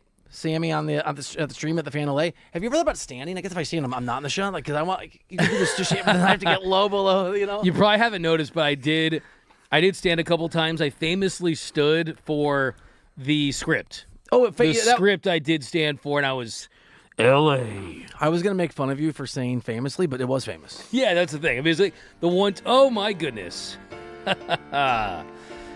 Pressure in palm trees. D-Mac and the other guy.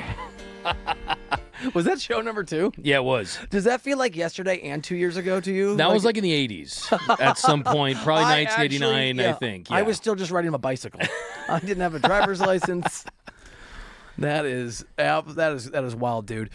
D-Mac and Reiter, give us a call, 855-97-LA-FAN, 855-97-LA-FAN. And by the way, if you're away from the radio, if you're away from the FM, you can also always listen to us on the free Odyssey app, which is how a lot of my friends listen because they're spread all over the place. My parents listen on the free Odyssey app. What's up, Mom and Dad? Love you if you're listening. All right, there's some news that's out there that is a kernel of a thing, but these things often turn into real storms of change in the NBA. Can I run it by you? I'm sure you've heard it. And can I ask you a question? I'm really curious your answer. Yeah. I'm going to hold you to an answer. Okay. You can't be like, Dalton Rushing is great. All right?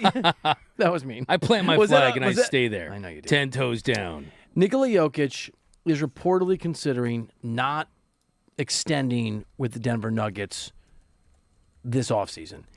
He didn't do it last offseason because there was a lot more money on the line. If he waited a year to this year, he could do it and get a lot of cash, a lot more money. There's no such change in the amount of money he can make now. There's no reason not to do it. There are 2 theories as to why he would not extend his contract.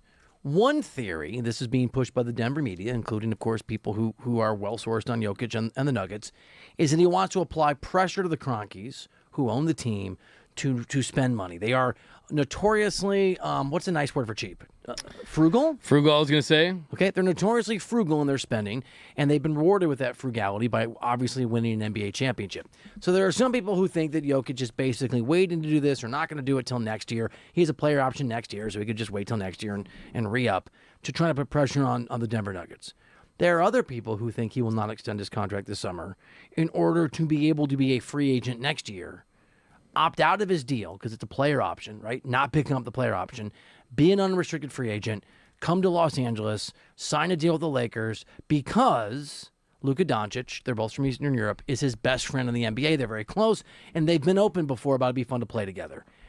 It's a long ways from now, but this is the exact same thing that happened with Giannis a year ago, where Giannis did not extend. The difference is Giannis eventually said, I'm not ever going to extend, right? We're not even close to that. It's a big if, but if Nikola Jokic were to come to the Lakers next summer and be a Laker, does that make Rob Pelinka a forever GOAT, a made man? Does that make him the GM of the Lakers for the foreseeable future? For you, earned.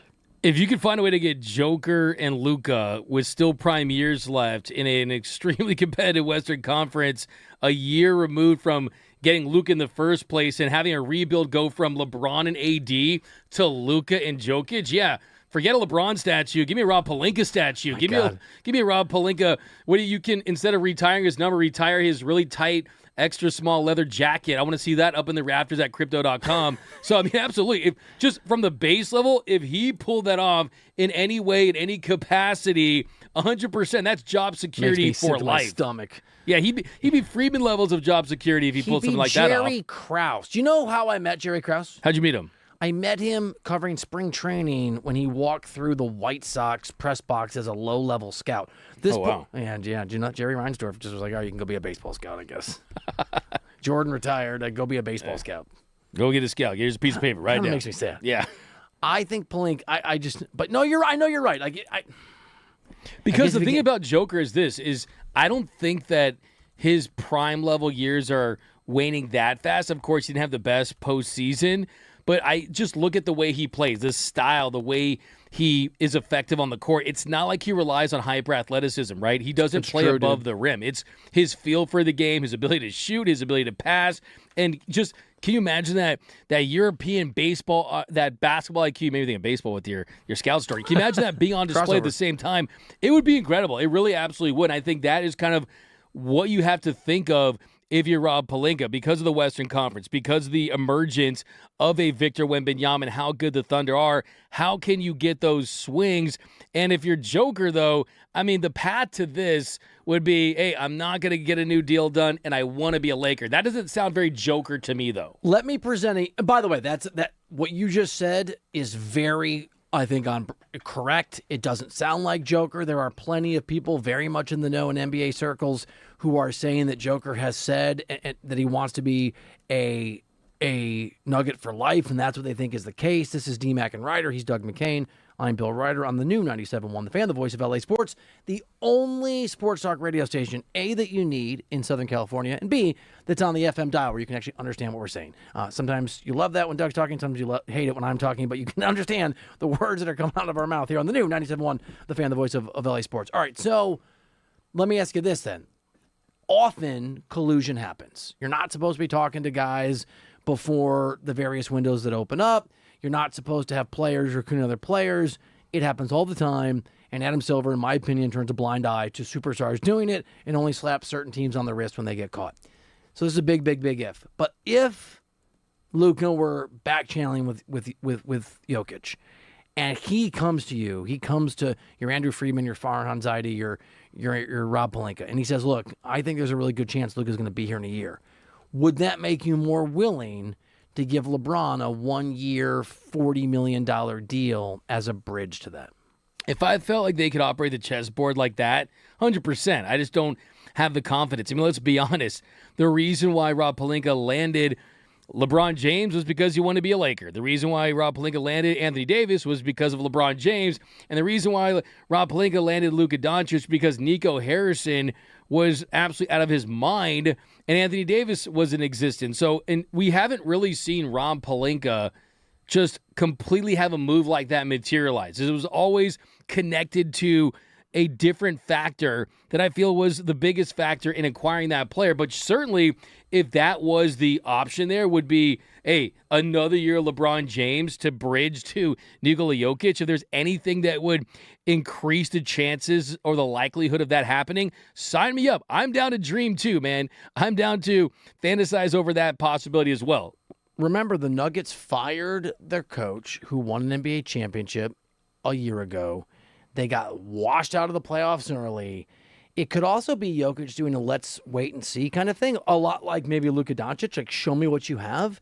So I will say this: if Jokic doesn't extend his deal, and you're out there, Lakers fans, you should root against the Denver Nuggets in every single game. Because if they don't make the playoffs, or more likely they'll make the playoffs. If they lose in the first round, then it becomes much more likely he's coming our direction. Well, add him to the haters guide to LA. Right?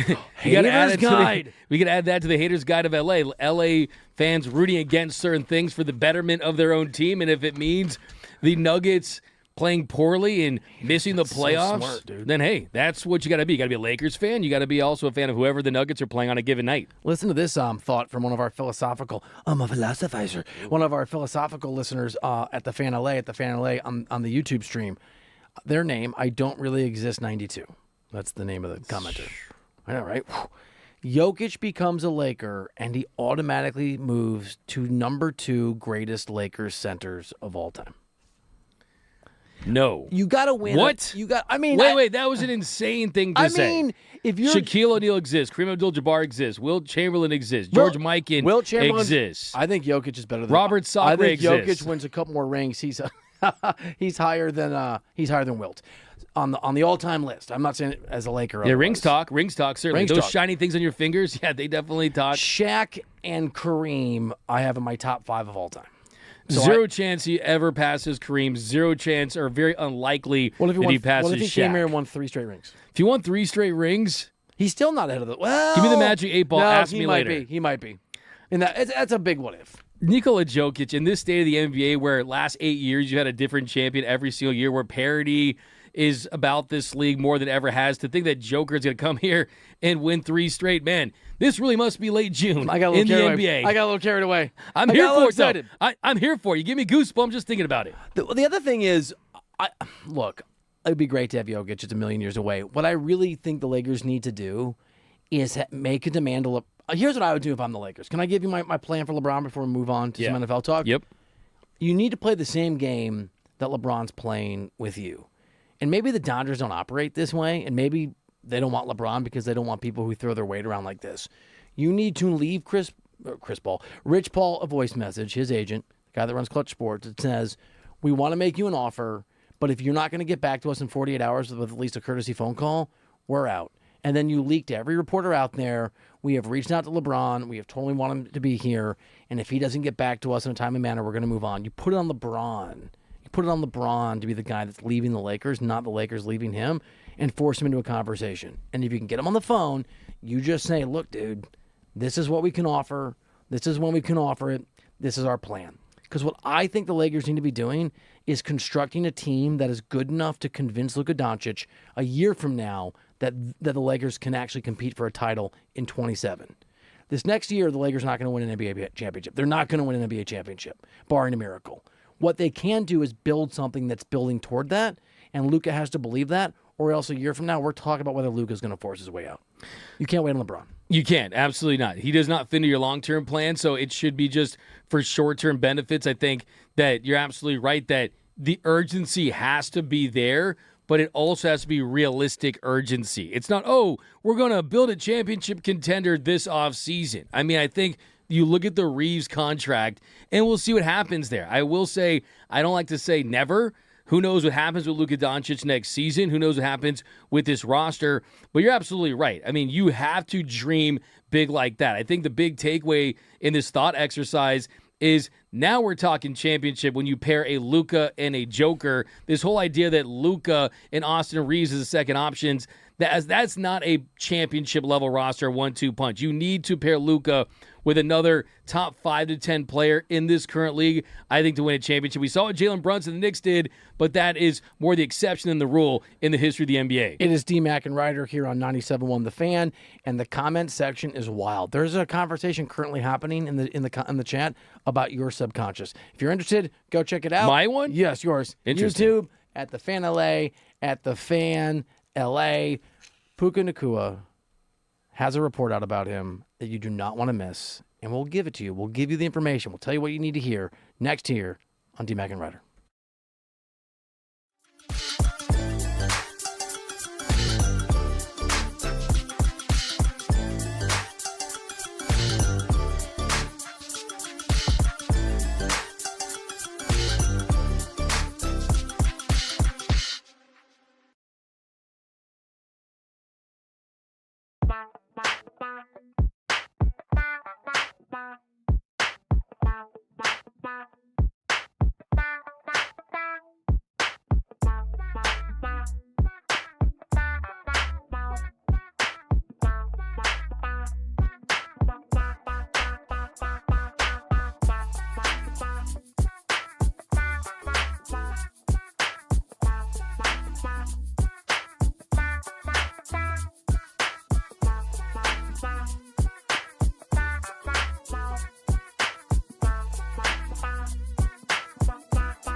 Visit calldowntown.com. That's calldowntown.com. The phone number 855-97-LA-FAN. 855-97-LA-FAN.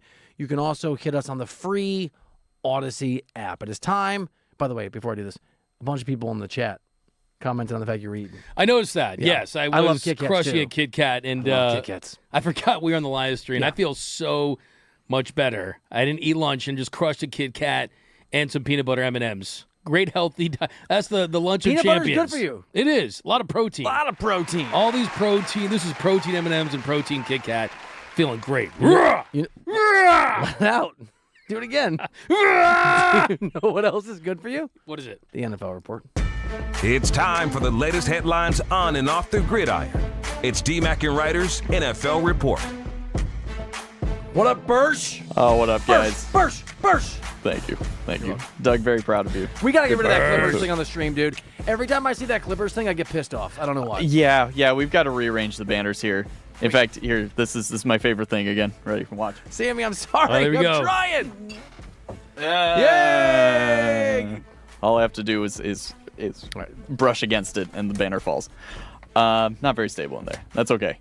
Hey, let's talk NFL. So Adam Schefter shared this report on his podcast about Puka Nacua. Puka said he's been in therapy after his off-the-field issues, which he openly acknowledged. And this is a quote that I found from him that he said during the OTAs. He said, "I think recognizing from myself of where I was at. I work with our team therapist over here.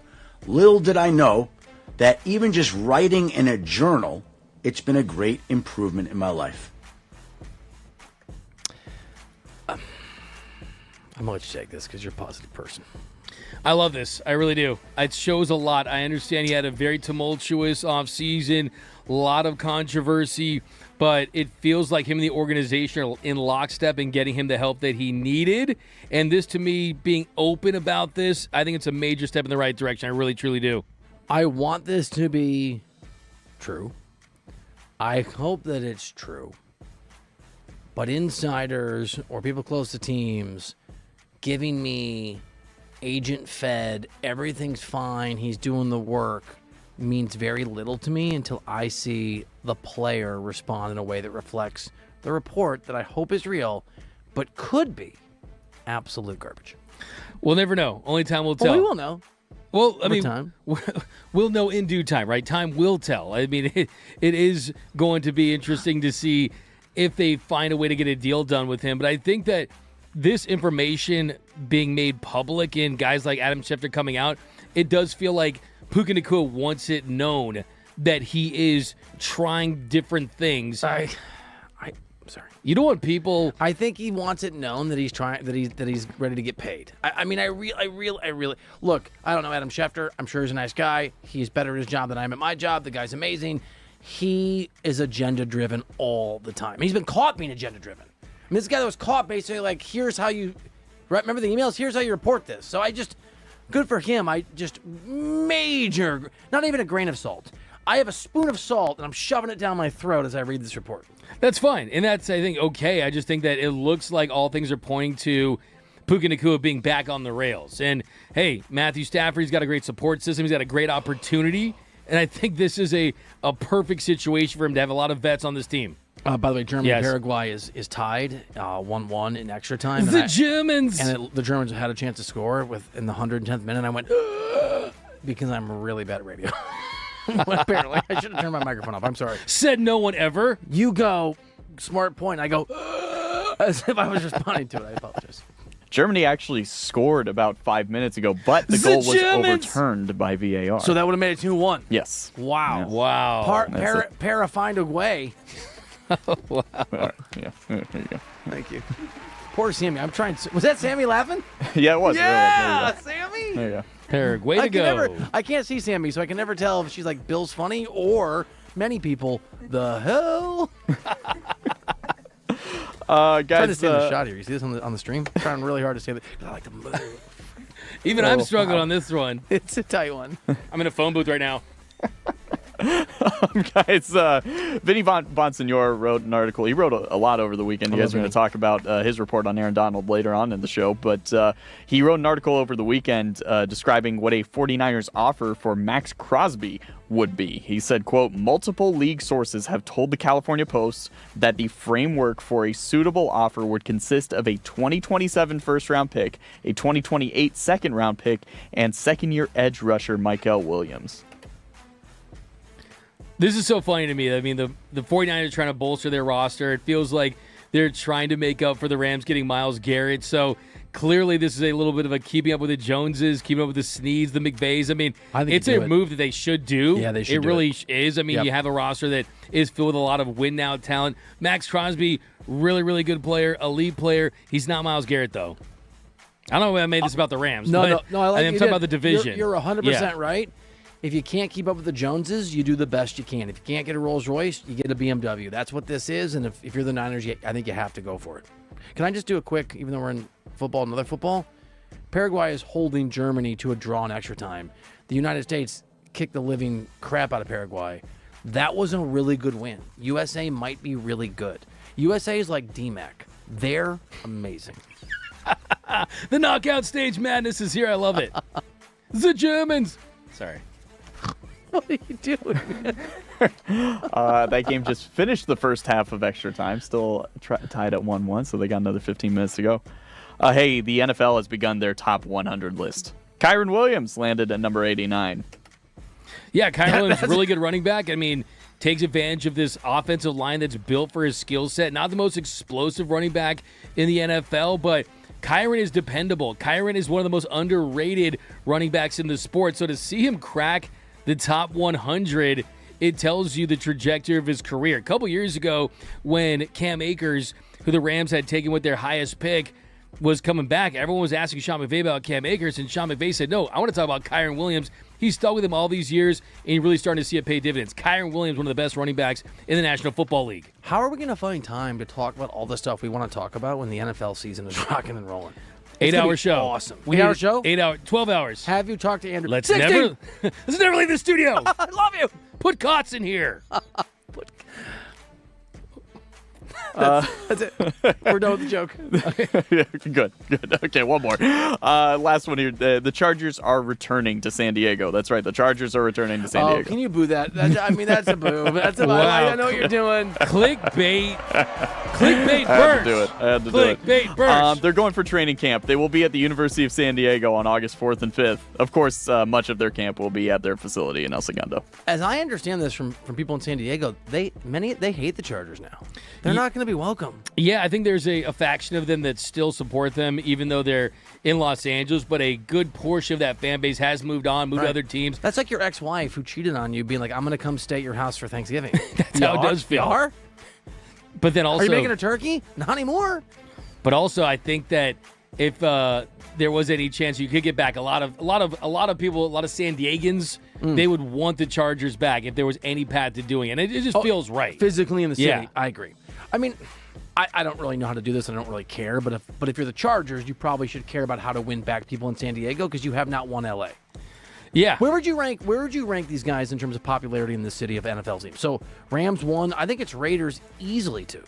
Yo, yeah. I think Not even close. It might be Raiders 1. I mean, it's Rams 1. There was a poll a couple years ago that showed it was Rams, it was Raiders, the Raiders. But then I think that after that, you could even say it's the Packers, the 49ers, the Cowboys. What about the Germans? It's the Germans. Okay, I was just curious if they're in there too. But there's definitely a lot of teams in front of them in the pecking order. But hey, that's how you mend the fences. You go back and hope those fans that never stop loving them will get a chance to see their team. We're going to mend some fences if that's necessary by giving something cool away. We're also going to catch up on the World Cup and the U.S.'s amazing path next on DMAC and Reiter. They have the sources. They have the pulse. And they're the only ones.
Welcome back into the show. D-Mac and Reiter, presented by DTLA Law Group on the new 97.1 The Fan, the voice of LA sports. Accident or injury, visit calldowntown.com. That's calldowntown.com. You can also text injury help to 40222. Want to be in the building when LA decides it's champion? 310 Originals and 97.1 The Fan is giving you tickets to the City Championship Celebrity Challenge. Deshaun Jackson versus Keyshawn Nixon, July 11th in Harbor City. Paul Pierce, YG, Matt Barnes, Jordan Love, and more was Marathon Burger. Sounds like a lot of fun, dude. $40 gets you in or listen to win. This is LA's game. In fact, let's just do it. We're going to give away tickets right now. Caller number is 3 cool? D-Mac, want to do number 3? Hit the triple. Caller number 3, hitting the triple, gets 2 tickets to the City Championship Celebrity Challenge right now. 855-97-LA Fan. 855-97-LA Fan. This Germany-Paraguay game is still 0-0 in the 114th minute.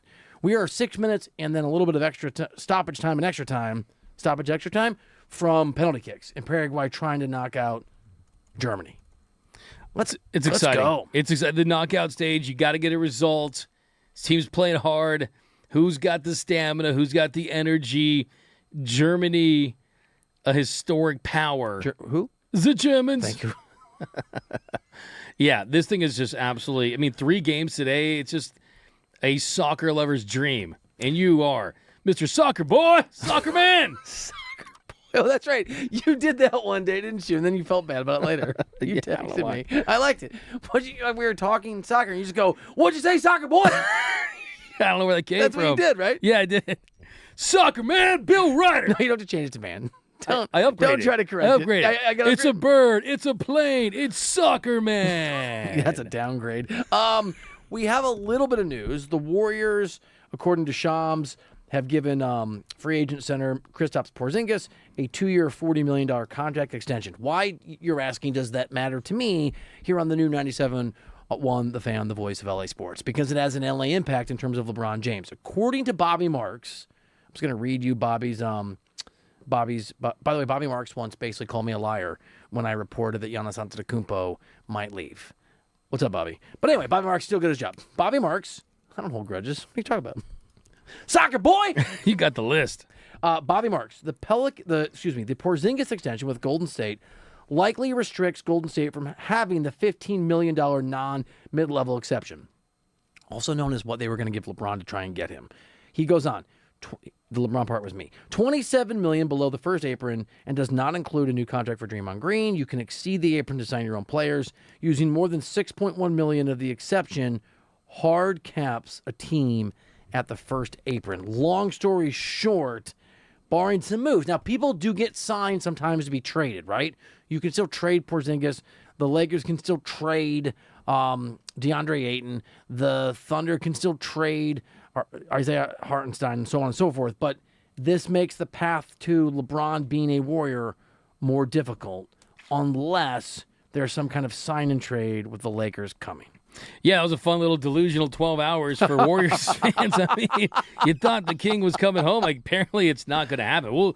We'll see how this plays out. I mean, if LeBron did say that money doesn't matter and happiness is what matters, and we'll see what can be done because of it. But Kristaps Porzingis, that's a decision that it feels like it makes a lot of sense. I mean, you re-sign Kristaps, and who knows? I mean, I did say, you see the Draymond Green when he was trying to promote his podcast for tomorrow. I feel like there's got to be something more to that, right? He put out the bat signal. Yeah, the bat signal gif. Over something speculating that he might have done that to get LeBron, right? Yeah. He tied it, I think, directly to that It just felt, rumor. You never know. I mean, maybe Draymond will play for free to get LeBron. I don't know. But, of course, that's never going to be the case. Maybe just kidding, because he may come in the studio at some point. All right, D-Max. So how are you feeling about our bet? For those that don't know, let me try to remember this here in our World Cup the World Cup magic here. If Portugal wins the World Cup, I have to wear a Ronaldo Portugal jersey.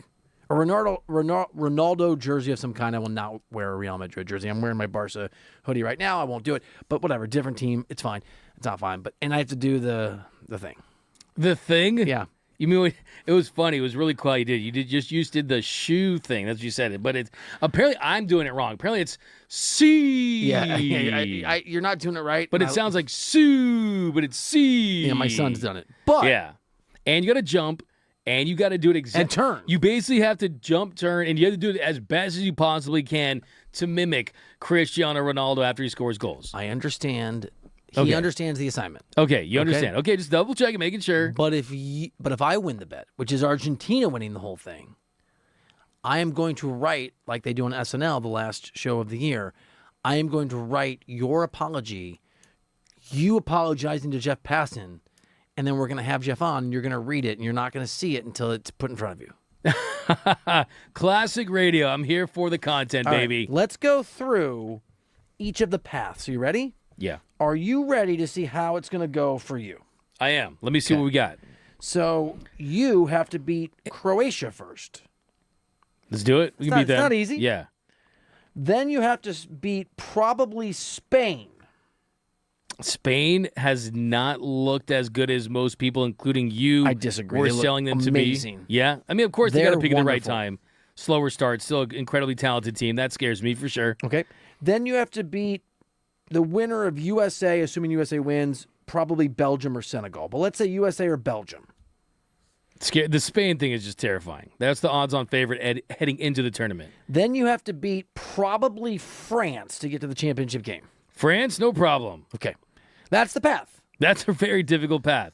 Now that is a juggernaut of a path. Now, but it's not easy to win a World Cup, right? You're not going to play, whatever, easy teams. Let's look at Argentina's path. Oh, man. Oh, Cabo Verde. That's a win.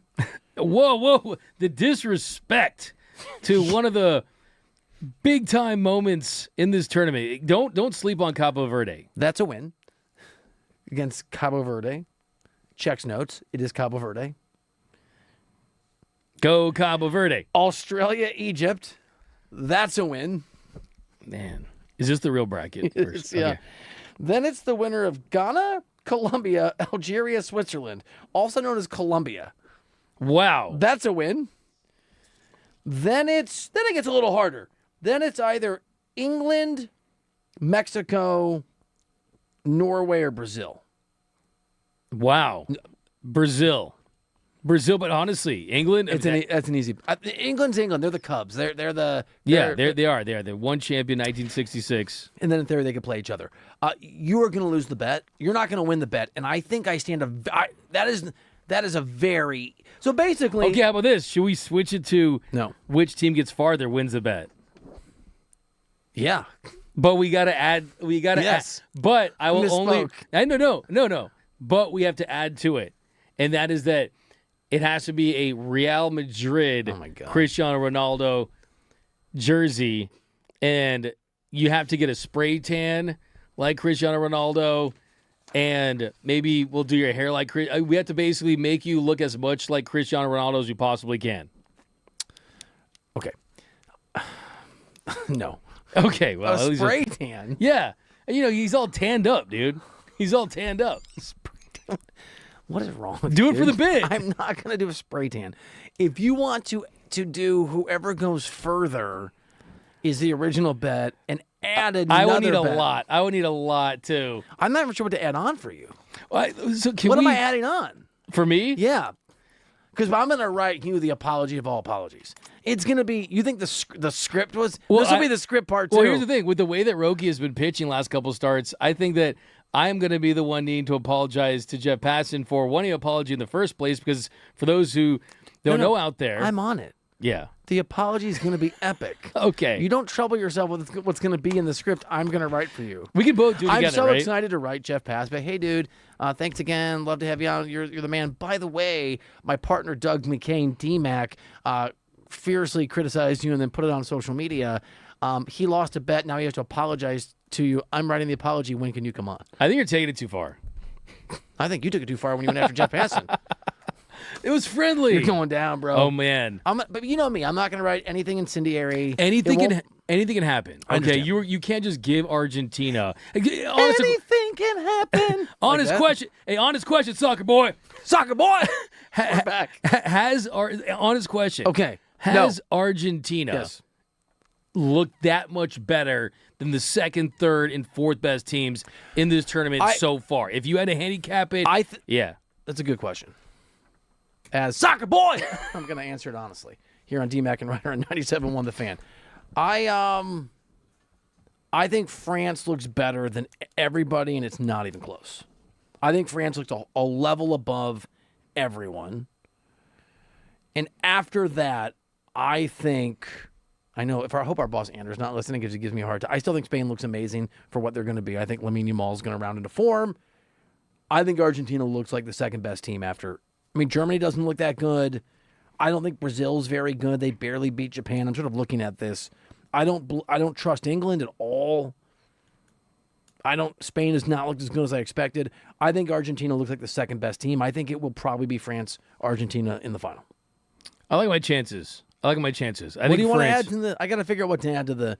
So I kind of. No, we're not going to add anything because you don't want to go. You don't want to do it, guys. I think that one of the biggest. I'm not going to get a spray tan. Cristiano Ronaldo has a lot of haters, but you are the president. You are the king of the Cristiano Ronaldo haters. That's because we've club. Established here on the show that I tend to be right on sports takes.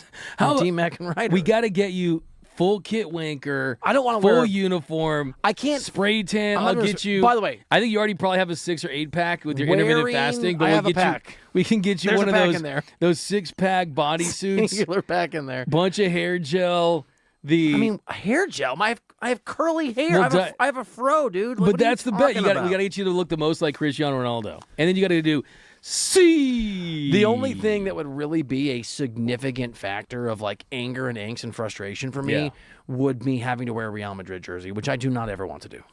The look on your face. There's only 2 times I'm actually not sure. There's only 2 times I see with that face. I'm not sure I'm willing to do it. When Real Madrid is brought up and when Chris Paul is brought up. This would be, I don't know what the equivalent is. This would be like you wearing a shirt that says, I won't say what Dave. I know that doesn't really mean joke. I didn't go there. I didn't do it. Wow. I'm not a mouthpiece for the Dodgers. I know. Okay? They're not sending me a script here. I would never suggest that. Jeez. Mad at myself. You should be. Almost took it way too far. You did. I didn't do it. Soccer boy. Dodgers, man. There we go. All right. So, by the way, USA has an incredible path forward. Do you want to hit this? Yeah. They have a great. This is the one I'm excited about. They have a. Oh, are we going to penalties? We're going to penalties. I know it's really good radio to live broadcast other events. We won't do it, but if Paraguay beat Germany, wow. Okay, so the path could have been a little bit easier. There were a few outcomes that make it a little more difficult. But USA against Bosnia.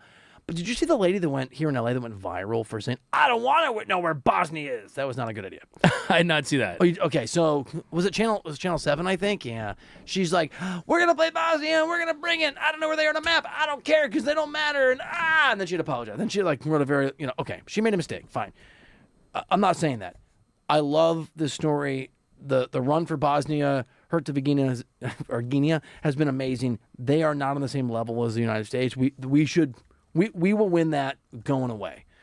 Whatever happens in this penalty shootout right now between Germany and Paraguay in the knockout round just showcases that USA, what was it, guys? 4-1 victory was a big boy win. People that didn't know, Paraguay's not very good. They're very, very good defensively, and they couldn't do to us what they just did to Germany, which is basically hold them to a 0-0 draw because they pack the bus and they play really good defense in the counterattack. All right, USA crushes Bosnia. Then we play the winner of Belgium-Senegal. That's actually a kind of tricky match. Senegal's like an interesting team. I think Belgium will win. But Belgium, neither are dominant. I think we can win that thing. The match after that, dude, is the match that will be Spain in LA on July 10th. And I've had some people from a former thing that like a side hustle that I used to do or maybe do, I don't know, I can't remember, tell me that I should just spend the $2,000, $3,000 on a ticket. Do you think I can get into Spain, USA, at the Artist Stadium, formerly known as SoFi, for less than $3,000, $2,500? If the U.S. makes it that far, man, you're gonna have to definitely drop a bag. But hey, man, spend money you'll forget about on a day you never will. Okay, that's how you got to do it. Spend money. That's really good. I mean, you're never gonna remember that money. Spend money. That was great. You dropped what $1,500 at a restaurant on Saturday. What was I don't even know the amount. I mean, it was Sunday. It Sunday. wasn't $1,500, but it was $3K. It was $5K. It was something. So look, the point: we need Bill Reiter there. We need Bill Reiter there representing. Will you go with me? Absolutely. I'm a spend money on experiences, not things person, as you can tell if you look at the clothes I wear. Oh, I will. You look always very well dressed. All the fans love your Barcelona gear, got the which you Barca rep kit. every single day. I would absolutely roll up. I've never been to a World Cup match. I Let's never go. have. And it's kind of one Me of and those you. things where the national anthem, all the celebrities would be there. Maybe they'll cut to us in between like Brad Pitt, Edward Norton, it'll be like D-Mac and Bill Reiter. Do you think we could maybe join these celebrity montage when they're showing everyone in the crowd? Tom Cruise. It'd be, Yeah. Well, they'll show you. I once covered the London Olympics, and they kept showing Dominique Dawes, and I was on camera all the time. Because there's Dominique Dawes and some random person who needs a haircut in the 2012 Olympics. they're By like the the way, GOAT and Dominic Dawes. we got to root for Paraguay here. Paraguay just blocked the first penalty kick of Germany. We have to root Whoa. for Paraguay because if Germany gets knocked out, I guess along with, Germany, Portugal, France are the big boys on our side of the bracket. I guess the Netherlands, but this is one of them. And you might as well take as many out as possible. Wow, dude, this is crazy. So USA would play Spain, and then they would play the team from the other bracket, which is probably France. So we have a pretty tough route, actually. France is crazy. They've got like 7 guys who can score 3 goals a game. Like, Dude, I mean, how do you so- stop that kind of firepower? They are so freaking good. I can't get over it. It's crazy. All right, so that's the path. Go Paraguay. Real quick, the first time that Argentina, I don't care about that other path. I'm cared about my path too. You're Embarrassment. done. Okay. Are we doing? What is? You have to win or furthest? You have to win unless you want to redo Have the to bet. win. Okay. But I'm down to renegotiate the bet at some point. Let me think about the negotiation terms and what I would want because I can't think of anything that would be equal to for you. To At any me point, can we wearing- take Jet Passing out of the bet? No. Okay. Well, I'm gonna. maybe that's kind of where I'm By at. the way, Argentina's gonna win. But when's the soonest that they can face a heavyweight? I mean, I think Paraguay up 1-0. I would say is Brazil. I hope that Raj Groves is not listening. Our assistant program. Brazil director. has their flaws. They really do. I don't think they're a heavyweight. I don't think so either. Is England a heavyweight? I think They're very talented. They're talented. I'm trying to think who's like That- an NFL both team those that aren't chokes all gimmies, the time. though. You know The Bills. The England or the Bills. I was going England to or go the Bills. Ravens, but okay. Yeah, I would say that the Bills, but the Bills have 0, and the Ravens they've got Super Bowl. Mexico's not. I mean, the answer is the answer to your question is in the final. In the final. Are you serious? Yeah, their side of the bracket's crazy. You want to look at it? No, I'm It's terrifying. crazy. It's crazy easy. What are they thinking? And Messi scored another goal. Just came Yeah. in stoppage time. Hey, it's the knockout round. Not Anything can stoppage happen. time. There's upsets. 60th minute. I don't know why I said stoppage time. Messi, we'll see. If Germany gets knocked out, it's going to be an earthquake of frustration from The Germans. Yeah, there you go. All right. A lot of I'm pressure locked here. in too. So, do you think LeBron James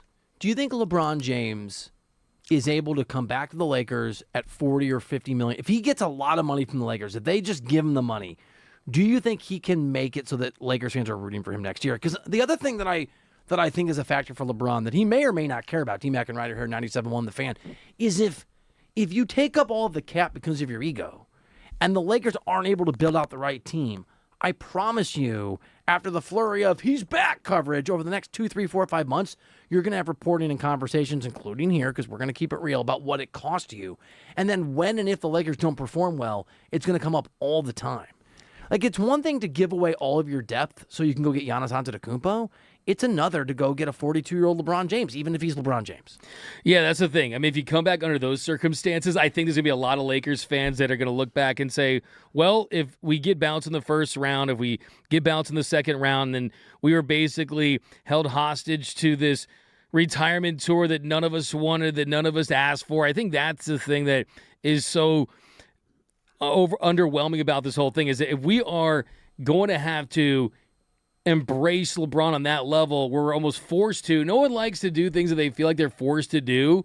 And if LeBron James comes back for a team that doesn't look like a legitimate championship contender, where if LeBron does retire, that will be the number one thing that season's remembered for. I think a lot of Lakers fans are going to look back and say that was very stale. That was something that really didn't have an impact, and I don't think it's going to bode well for his legacy here in the city. I think that's exactly right. If you're LeBron, you're allowed to ask for whatever you want, right? It's America. You're a talented person. You're a grown man. You're the best or second best or third best. I think it's second best player of all time.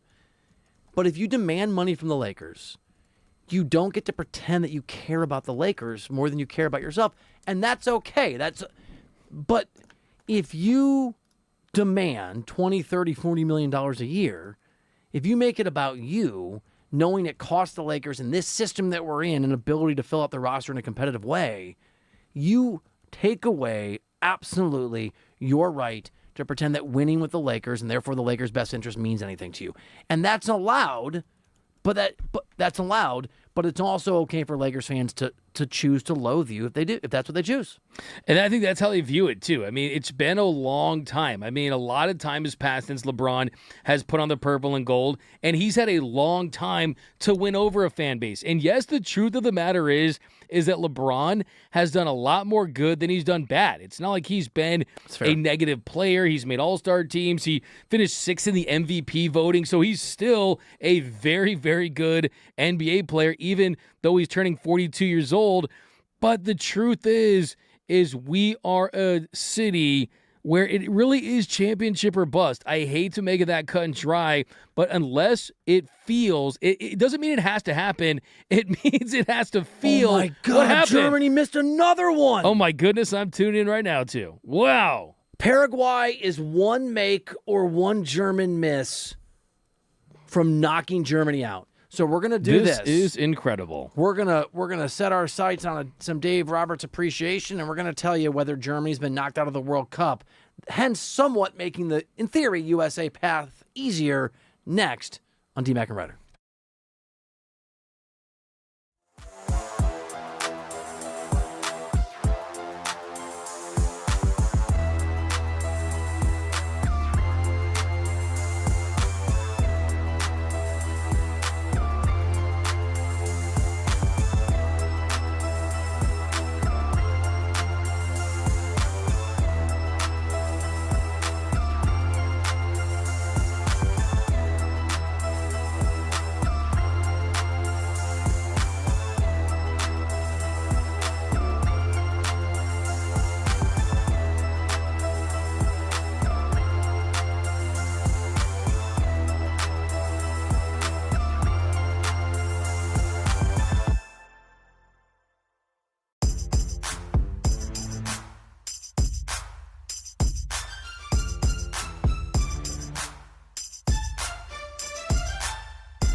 If you are German, I am sorry. If you're from Paraguay, congratulations, because Paraguay almost botched the penalty kicks.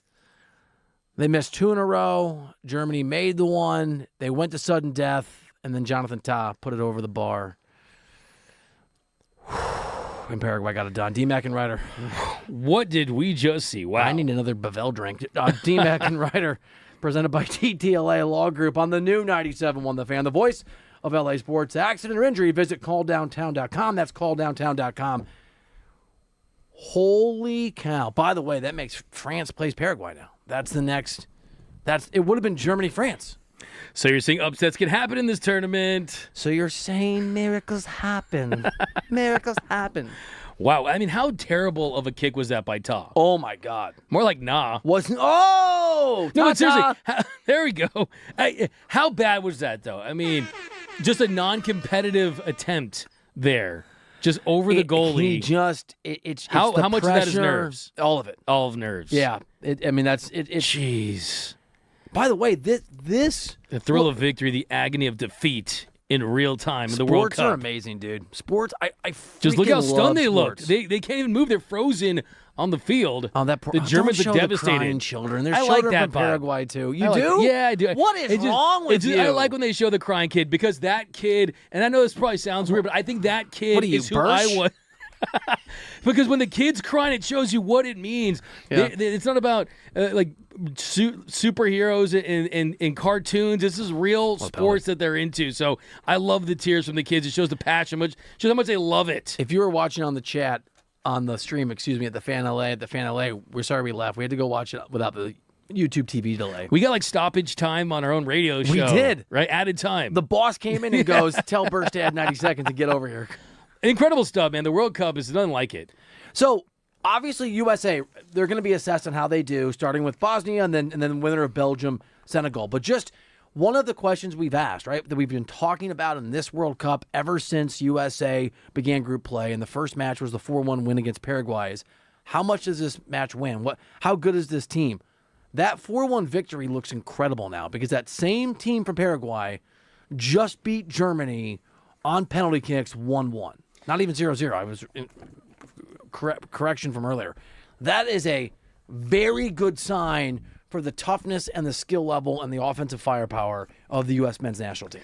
Yeah, I love that. It really shows that this U.S. team is not a fluke, that they have gone toe-to-toe and beaten teams in this tournament that have beaten quality teams, traditional powers like Germany.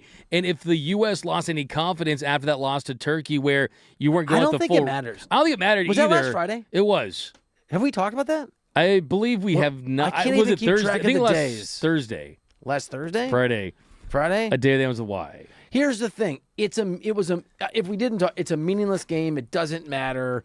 It's basically the equivalent of a football team having clinched. It's the Rams have clinched the one spot in the bye in the NFC, and they sit their starters against a really good football team that missed the playoffs, and the other team tries. And the Rams are like, cool. We've got Ty Simpson going.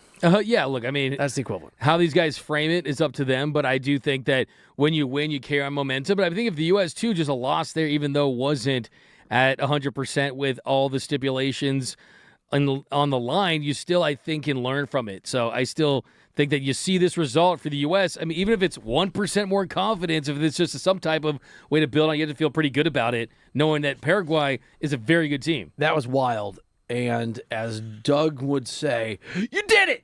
Right, soccer boy! got the win. I guess I'm soccer boy, right? Yeah, you are. Soccer man.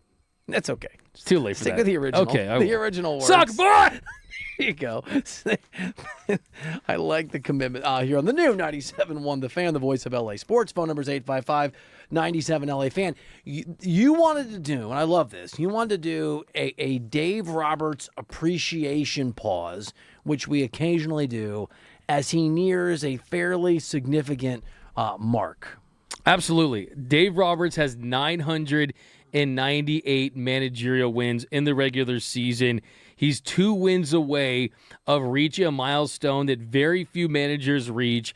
And this is a Dave Roberts who has had to endure a lot of criticism throughout his career. The old adage was Dave Roberts has the keys to a Lamborghini because of how stacked his roster is, and that, hey, I haven't even managed a Little League team, but I can win 100 games with the Dodgers roster. The truth is, we've seen with Dave Roberts through the course of his tenure with the Dodgers that he's able to manage egos. He's able to put together a collection of future Hall of Famers and MVPs and All-Stars and also young players and have them all rowing in the same direction. And he's won 3 World Series titles, which is one more than Tommy Lasorda, believe it or not. And we're talking about a Dave Roberts that wears number 30, and he wears number 30 in honor of Maury Wills. And Maury Wills did not get to the Hall of Fame, and Dave Roberts is going to get to the Hall of Fame. So I think it's going to be a beautiful thing because no one's ever going to wear number 30 again because Dave Roberts is going to Cooperstown. And from that sense, he's going to retire for himself and Maury Wills. And I think that Dave Roberts deserves his flowers every chance that he gets because there were a lot of Dodgers fans, they would blame him for the sinking of the Titanic. There was a lot of Dodgers fans where he had to win 3 World Series just to win 1 in the perception of him. So he's going to have that job as long as he wants it now. And it's just like they have a player on their team in Shohei Ohtani that is going to go down as the GOAT player. There's a world where if Dave Roberts wants to manage another 10 to 15 years, and if he wins another 5-6 World Series titles, that Dave Roberts goes down as the Phil Jackson, as a GOAT Bill Belichick type of manager. That's really on the table for this guy, and I don't think that we talk about it enough. How long until he is unequivocally the greatest Dodgers manager of all time? 3 seasons, 1 more World Series victory? So it's interesting because I think you look at someone like a Tommy Lasorda, right, who he was the heart and soul. Yeah, I mean, right? You're looking at the accomplishments they have, and he's kind of the heart and soul. Right? He's the lifeblood of the Dodgers. The reason why Dodger Blue became a thing was due in large part to Tommy Lasorda, right? So he was kind of one of those pillars of the franchise that was big not just for the wins, but how this franchise and organization was viewed. But I think that Dave Roberts wins a couple more World Series titles, I think he gets it. I mean, the only guy, when you look at the World Series wins, is you go back to a guy like Walter Alston with the Dodgers, who he brought the team here. It's a long time ago. A very long time ago, but he has 4 World Series titles. He has 55 with Brooklyn, 59 with the Dodgers. The first year they were able to come back and be in the mix after they were able to establish themselves at the Coliseum. And then he won 63 and 65. So that's 4 for him. Lasorda has 2. Yep. Dave Roberts has 3. So if he gets another World Series title, I mean, that is pretty incredible. And you look at, too, just what he's meant to this franchise. Because for so many years, they were winning in spite of Dave Roberts, and that there was this whole rumor out there that Dave Roberts is just a conduit to the front office and that he's a push-button manager where is there an earpiece in Dave Roberts' ear and Andrew Friedman, this organization, is telling him. I remember thinking about that and wondering about that and talking about that and having people ask about that 10 years, well, not even 10, 7 years ago. And it's understandable just because of how intelligent and how highly regarded the Dodgers front office is. But the beauty of all of that is Dave has evolved as a manager. Yes, there are several managerial miscues you can point to, whether it be 2017 taking Rich Hill out, whether it be 2018 taking Rich Hill out, whether it be 2019 the bullpen management that left Clayton Kershaw out there. Whether it's a month ago taking Shohei Ohtani out. There you go. There's lots of questions. Managerial moves are a coin flip. You talk about the ones that don't go right, and you really rarely celebrate the ones that do. But I think that last year in the World Series, you can clearly say that whatever Dave Roberts does from here on out, whatever he did before the 2025 World Series, that he had his fingerprints over that win. I will die on that hill. I'll take it to my grave that the Dodgers do not win the World Series in 2025 without Dave Roberts as their skipper. Just look at the most anti-analytics move that he made in his career, and that was putting in a Miguel Rojas that had struggled, that hadn't really played at all. He puts him at second base for games 6 and 7. He leaves him in there to take an at-bat against Hoffman in the 9th inning that tied the game, where he hits a home run on a slider that goes in on him. and that ends up flipping the World Series and also putting Andy Pages in at center, taking Edman out. That led to the greatest catch in World Series history, putting Mookie Betts at the cleanup spot, and he gets a 2-run single there in Game 6. Going with Yamamoto, going with all the pitchers that he did. It was a masterclass by Dave Roberts. He deserves all the credit for what they did last year. So you don't think? So excuse me. It's about 500 wins behind Tommy Lasorda. So, I mean, that's 5 or 6. You don't think he needs to pass Lasorda to be unequivocally the best Dodgers manager of all time? I don't think so. One more World Series victory. You think that's it? Well, because I mean, look. First of all, with Tommy Lasorda, he managed 20 years, right? I mean, so you look at the wins per season. Dave has collected kind of a Hank Aaron kind of. The longevity play is certainly there, but I mean, you look at the 100-win seasons that he's been able to put together with this team. He set the all-time wins record in 2021 and 2022. In 2022, they won 111 games. They didn't win a World Series, but the bottom line is it's the postseason series wins. It's the World Series wins. That's what people are going to collect. I think in some people's minds, though, Bill, Dave and his personality, no one's going to have Tommy Lasorda's personality, right? No, I think that he has the personality that's totally required for this team and these expectations. It's amazing the degree to which success in anything is about fit, not just ability. Don Mattingly is going to probably be the manager of the year in Philly. I mean, that's probably what's going to happen. He's probably going to be, and he just became the betting favorite for that award. There's a long ways to go. And Dave Roberts never gets credit for any of that. Last I looked, he was 25 or 30 to 1 to be manager of the year in the National League because people are going to just credit the money in the front office and Andrew Friedman. But as you talk about all the time, the ability for him to manage the pressure and the egos and the sort of spotlight. Dalton Rushing is succumbing to that. Kyle Tucker is succumbing to that. Roki Sasaki is succumbing to that. Mookie Betts had a stretch, and you called out that Dave Roberts was better equipped to help a Mookie Betts because of their relationship and Robert's temperament than anybody. I don't know that he gets the credit he deserves. I also think that Dave Roberts and the Dodgers are the perfect fit in a way that it was never going to be true for Mattingly and the Dodgers as constructed under Andrew Friedman. He was able to find the exact right place for his talents and for the expectations and the way the front office wants to manage the Dodgers. He'll get credit for it in L.A. I wonder how long it will take him to get credit for it outside of L.A. because he doesn't. You're absolutely right. I think that's just because of the roster that he does have.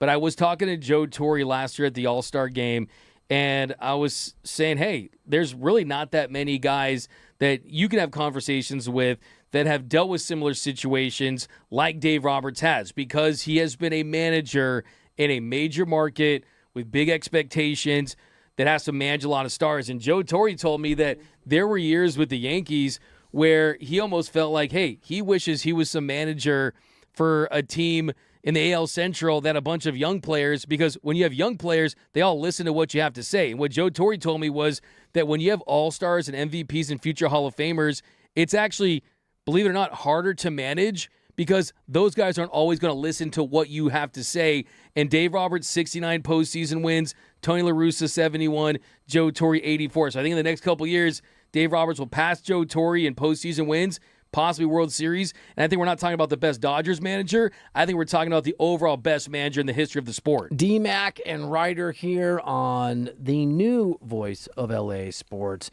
97.1 The Fan. If you want to call us, 855-97-LA-FAN. It's a big day in the NBA. Free agents have to make decisions, or would-be free agents, about opting in, or teams picking up player options. There's a lot of Lakers news. There's a lot of movement. There's a lot happening. We will catch you up on what the Lakers roster for this upcoming season is starting to look like next on D-Mac and Reiter.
Welcome back into the show, D-Mac and Reiter, presented by DTLA Law Group on the new 97.1 The Fan, the voice of LA Sports.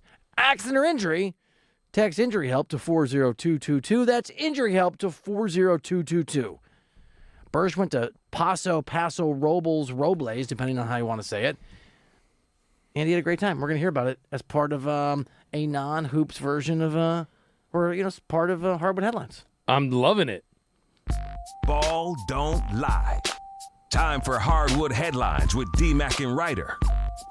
Ball don't lie, but Bursch does. How was your trip, Bursch? It was a good time. Yeah. Yeah. What were the highlights, man? It was, it wasn't. What was the dynamic like? Yeah. It wasn't for me. Who was it there? Wasn't.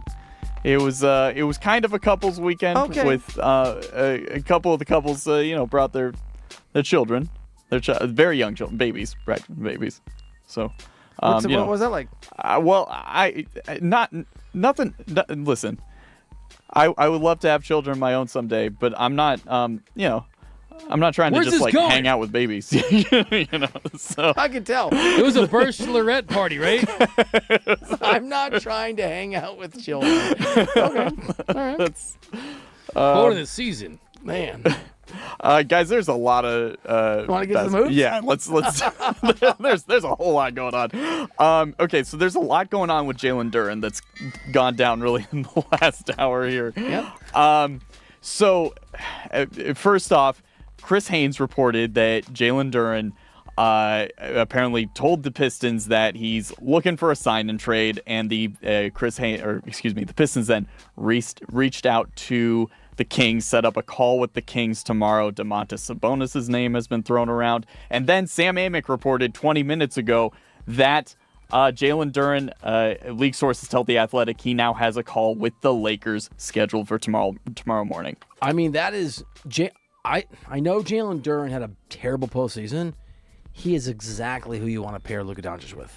I was just about to say, Bill, get Luke in that meeting, right? If you're not going to be a part of the LeBron recruiting, get guys. You want your A-list center. You want an improvement in the center spot. You want to upgrade there. Get Luka on the phone and make sure he's a part of that. My guy. That's a great call. I like Jalen Duren. I know he didn't perform well in the playoffs. Look at his regular season numbers, and you think that that's going to be an uptick. Yes, Cade Cunningham is really good. Yes, he was out for some time during the playoffs, but Luka and Duren, that'd be a massive upgrade. And by the way, I feel like the likelihood of hating the contract if you have to go max or near max is much lower with Jalen Duren than is Walker Kessler. I mean, I'm going to sign either guy, but I just think that there's more likelihood of success with Duren. I totally agree. I think that if Luka Doncic got Jalen Duren, he would turn him into an all-star. I think he made Ayton look good at times last year, even after he's looked bad for the last couple of seasons. So Duren to LA, turn him an all-star, man. Do it. I don't even know how to respond. I want a new roster, man. I want a new roster. Just the thought of a refreshing next chapter of Laker basketball, it has me excited. You're ready to move on from LeBron. I wasn't. You're like, get LeBron out of here. You and I have 180. Like I told you, switch places. When you're not talking like that, it's kind of a sign of a little bit of a divorce. I don't know. We'll see. Okay. Yeah. Well, there was a divorce that happened in the NBA today. Ja Morant is no longer a member of the Memphis Grizzlies. Thank you, Doug. Wrote that down for me. And in the bad pile. He was traded to the Portland Trail Blazers. In return, the Grizzlies received Jeremy Grant and Chris Murray. The first Lakers game I ever took my son Henry to was the Lakers-Grizzlies playoff game. And the first play that Henry ever saw that made him be in awe of the NBA was a posterizing dunk that Morant did against somebody. I don't even remember who the Laker was. And it made Henry fall in love with the NBA. And then eventually with the Lakers, even though it was a Ja Morant moment. And I always think of that moment when I think of the wasted talent of this guy. Yeah, that's a great way to put it as far as just the impact that he had on people watching him play. Just an explosive athlete. It looked like he was going to be one of the faces of this league.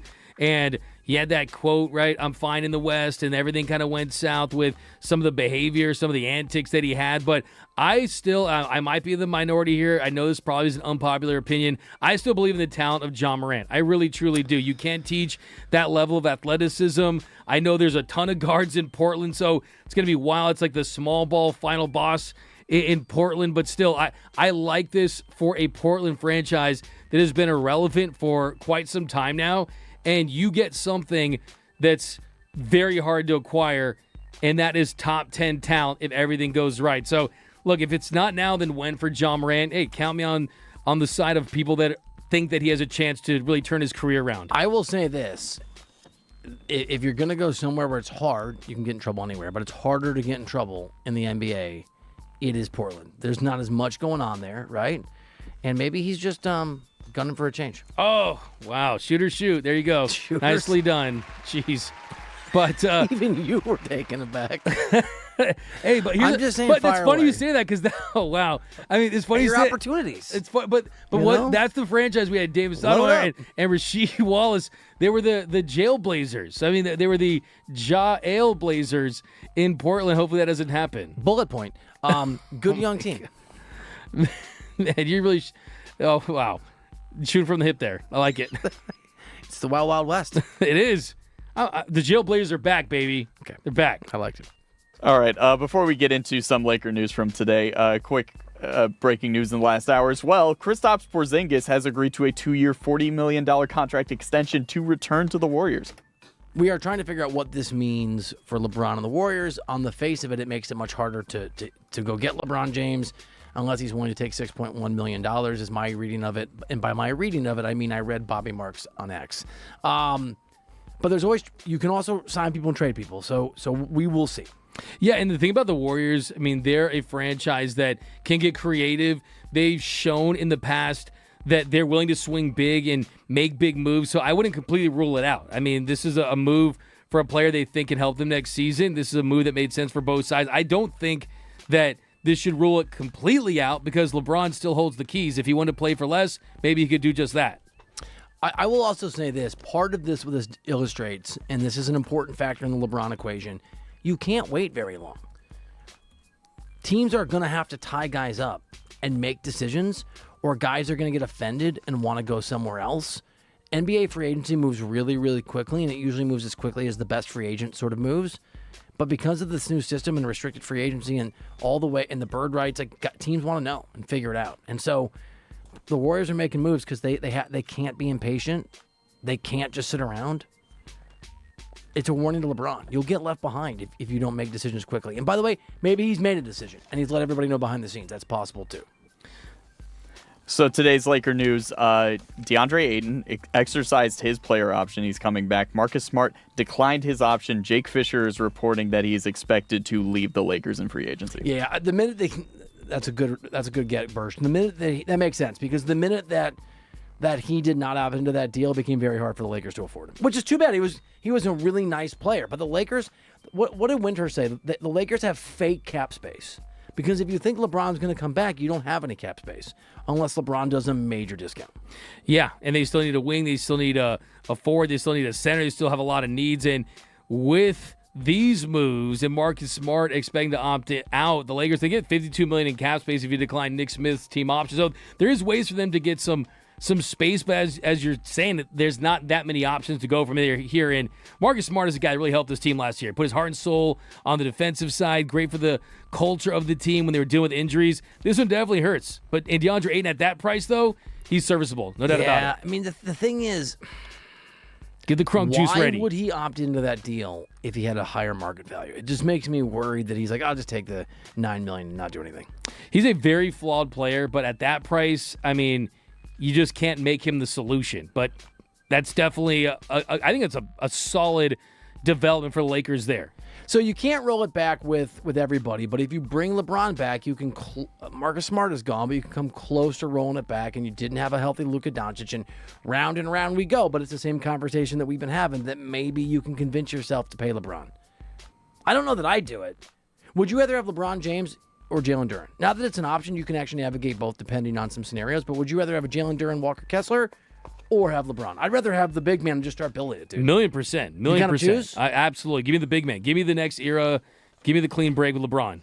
I like these segments in part because I'm not soccer boy.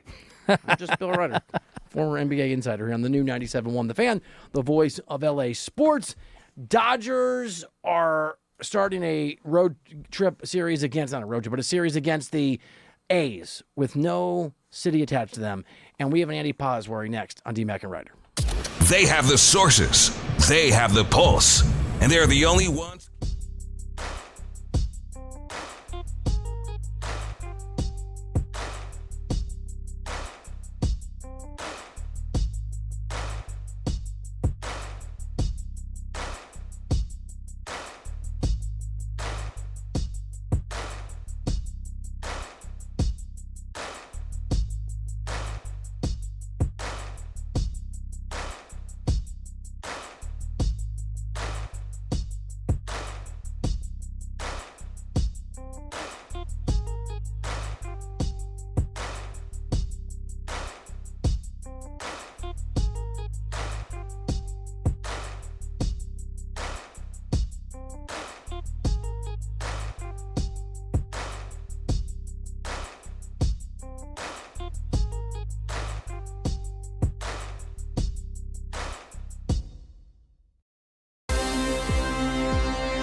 Welcome back into the show. T-Mac and Reiter, presented by DTLA Law Group on the new 97.1 The Fan, the voice of LA Sports. Accident or injury, text injury help to 40222.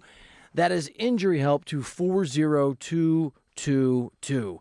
Dodgers game is at 6:40 tonight. It's in Sacramento, but it's not the Sacramento A's. It's not the Vegas. It's just the A's, right? Yeah. That's stupid. That's dumb. I agree. I just give them the city name for one season. Right. Like, I would absolutely agree with that. I think they should. They're not in no city. They're not playing nowhere. They're playing.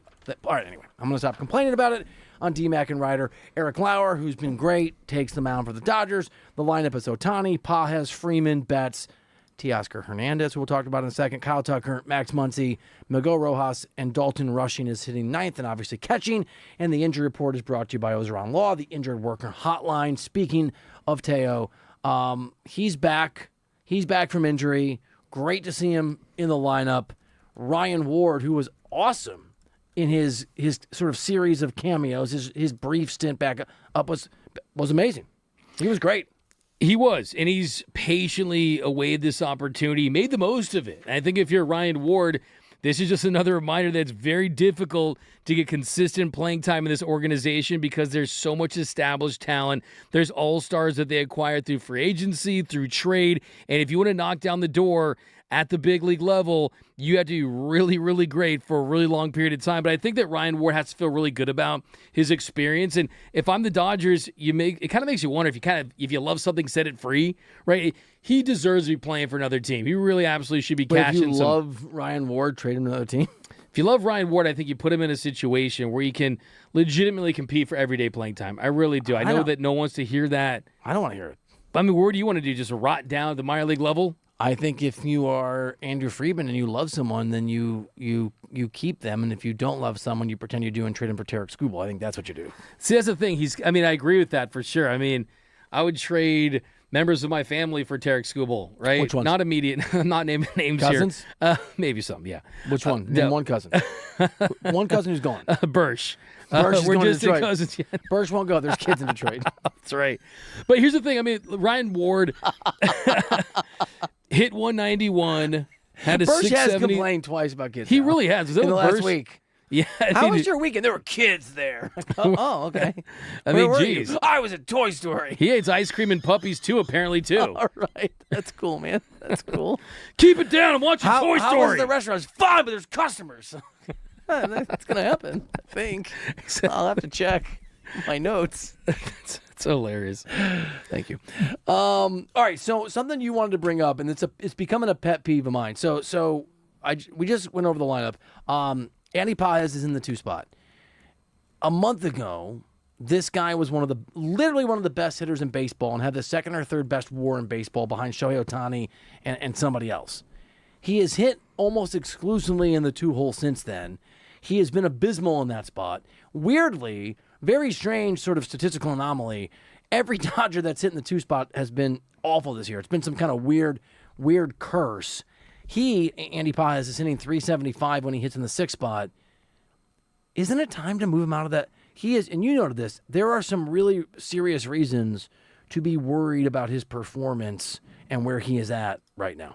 Yeah, Andy Pages got out to an absolutely electrifying start. He was one of the best Dodgers hitters for the first couple of months of the season. And like a lot of young hitters, and most young hitters, really, even great players, he has gone through a slump. In the month of June, he's hitting 208 with a 620 OPS. That's on base plus slugging percentage. League average is 730. You want anything above that? Right now he's at 620. So he's been a below average bat. The strikeouts are up. And then you look at the month before, he had an 879 OPS in May. Was great. That OPS, the offensive production, has started to dip. If you look at his overall numbers for the season, they really are close to mirroring what they were last year. And last season, he definitely had a breakout year for himself.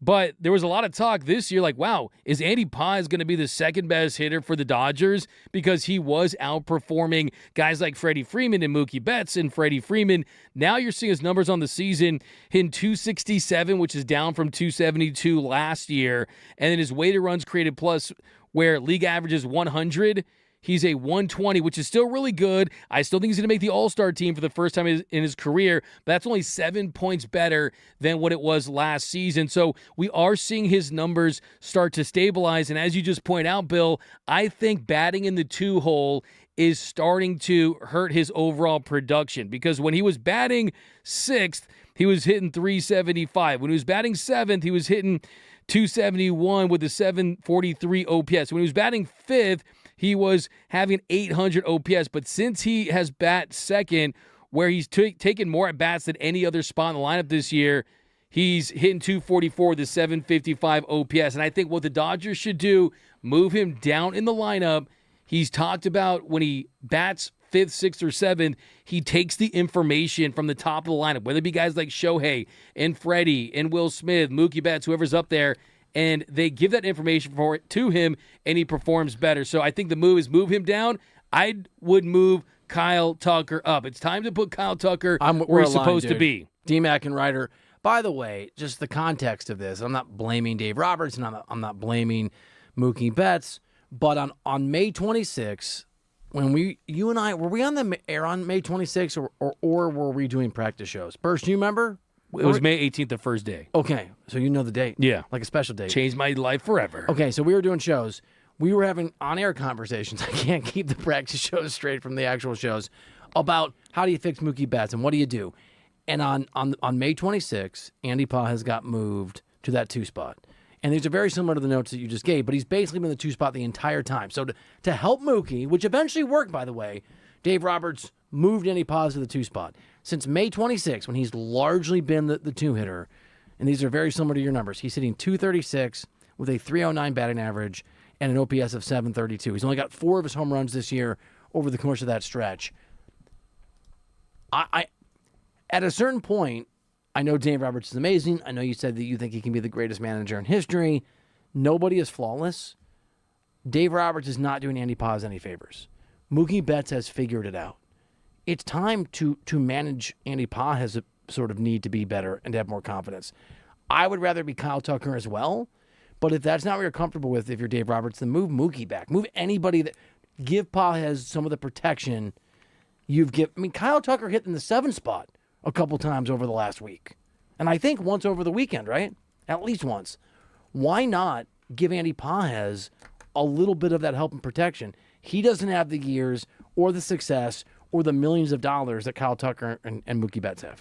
Yeah, I think in this one, that has to be the consideration, right? I think it's a little too much too soon for Andy Paz. And yes, it was a fantastic start. Yes, at the time when you want to recalibrate the lineup, when you want to give an opportunity and put him behind Shohei Ohtani, where in theory, Paz makes a lot of sense if he was hitting like he was at the beginning of the season, because he's a really good runner. He's an above-average runner. You can't say that about Kyle Tucker. You can't say that about Mookie Betts at this stage of his career. Only problem is you're not seeing the overall production and the at-bat quality that you were from him. So it sounds to me like you want to put Mookie Betts in the 2-hole. I think you want to keep Mookie at the cleanup spot because that's where he's thrived, and Mookie Betts has certainly turned the corner with his offensive production. But at what point are we going to go up to Kyle Tucker and say, hey, we want to put you in the spot that we originally envisioned for you? That's the solution. I mean, if he goes up there and Mookie Betts, by the way, last 20 games, I know. An 881 OPS, 5 home runs, 4 doubles. He's hitting 291. What's his OPS? The OPS 881, and he has an over 800 OPS batting cleanup. Dude, if you go to your prediction, you are the one that said, even as you simultaneously misrepresented my position. So it's tricky for me to praise you here, D-Mac and Reiter. But I will not misrepresent your position because I am your friend, and I don't want to treat you the way you treat me. You called that after Mookie Betts had that error in the bottom of the 8th inning, that was the end of Yoshinobu's perfect game, that he might lock in. Was that the game where you said he was supposed to announce his retirement right after the game? Was that game? That was not that game because that game doesn't exist. But anyway, Mr. Misrepresentation combined with the pandering. 346 over that stretch. It's 13 games. He has 5 homers, 10 runs driven in, and 9 runs over that stretch. He was 4 for 12 over the weekend with a couple home runs, and I think he drove in 6 against the Padres. And his OPS is astronomical, 1.085.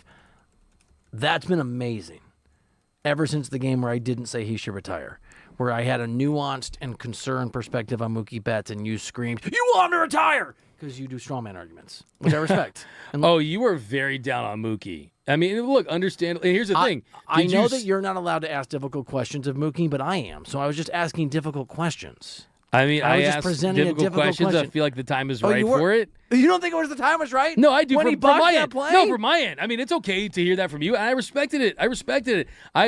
I lauded you for it. Okay, You did not laud me for it. I laud you for speaking your mind and telling your truth. You won the law to come get me and lock me away. That was your truth. But here's the thing. No, it was just a question. But my point And is, it was more the he's been defensive awesome. end, right? You're absolutely right. He's been awesome. He's You been called it. very, very good, and we started to see signs even before that. But my whole thought process was that if Mookie Betts was going to continue on the trajectory that he was, where he was having down numbers across the board, and then you look at that moment where he possibly, look, I'll take it to my grave, I'm pretty sure Yamamoto was going to pitch a perfect game, and that definitely changed the vibe when Mookie Oh, so you're had saying that that Mookie error. did cost him entirely a perfect game. I do. Stole it from him. I think that's Took it away. what happened. I'll never be able to prove it. And when I said I was worried, you said, "Why are you mean to Mookie Betts?" Hey, look, I can see it, right? And but my point is that You just said two different things. no, I didn't. No, I said I'm that sorry. Mookie definitely cost Yamamoto a perfect game in my eyes, right? But at the same token, Yeah. the bat was trending the right way as far as he was seeing more pitches per at bat. You started to see a harder contact. And what I think changed for him, because when they cut to Mookie after that error, he looked absolutely distraught. He looked extremely disappointed in himself. And I think Mookie told himself then and there that this is rock bottom for me this season. And I do not want people to look back at my 2026 season. All they're going to remember is me costing Yamamoto a perfect game. And since then, the bat has trended up.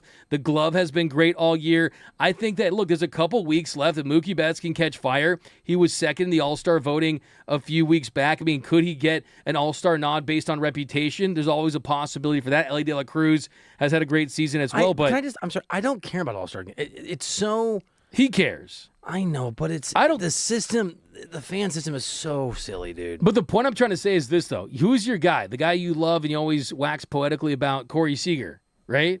There's nothing wrong with that. I Why mean, give me that look? Do I love him and wax poetic? I said a couple times that I loved his swing when he was a Dodger. Okay, maybe that was the What are extent of you- it. God, maybe that strawman was the argument extent coming. of it. There's no. What? I just think, and this is nothing against you, because.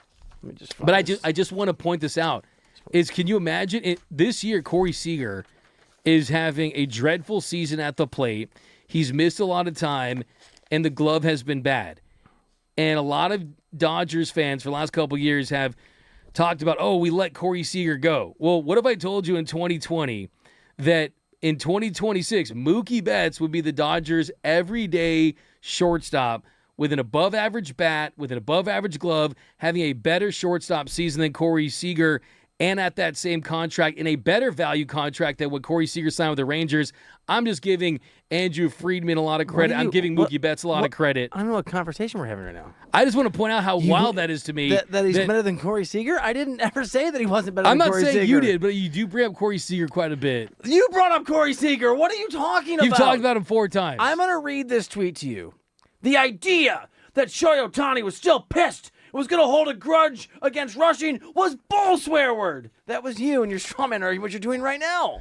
No, you brought up Corey Seager and then criticized me for thinking Corey Seager was better than Mookie Betts. You know how you criticize, you claim that I argue with ghosts and these magic people out there, right? I forgot I said that. Yeah. So this is one of those examples where I'm just trying to point out how incredible of a season turnaround this has been for Mookie Betts. Why is Corey Seager a part of that? Because I think it gives Dodgers fans some context and some further appreciation for what Mookie has been able to do. And that even though the defense had its blunder there with Yamamoto on the mound during that perfect game bid, he has absolutely formed himself into a Gold Glove level shortstop.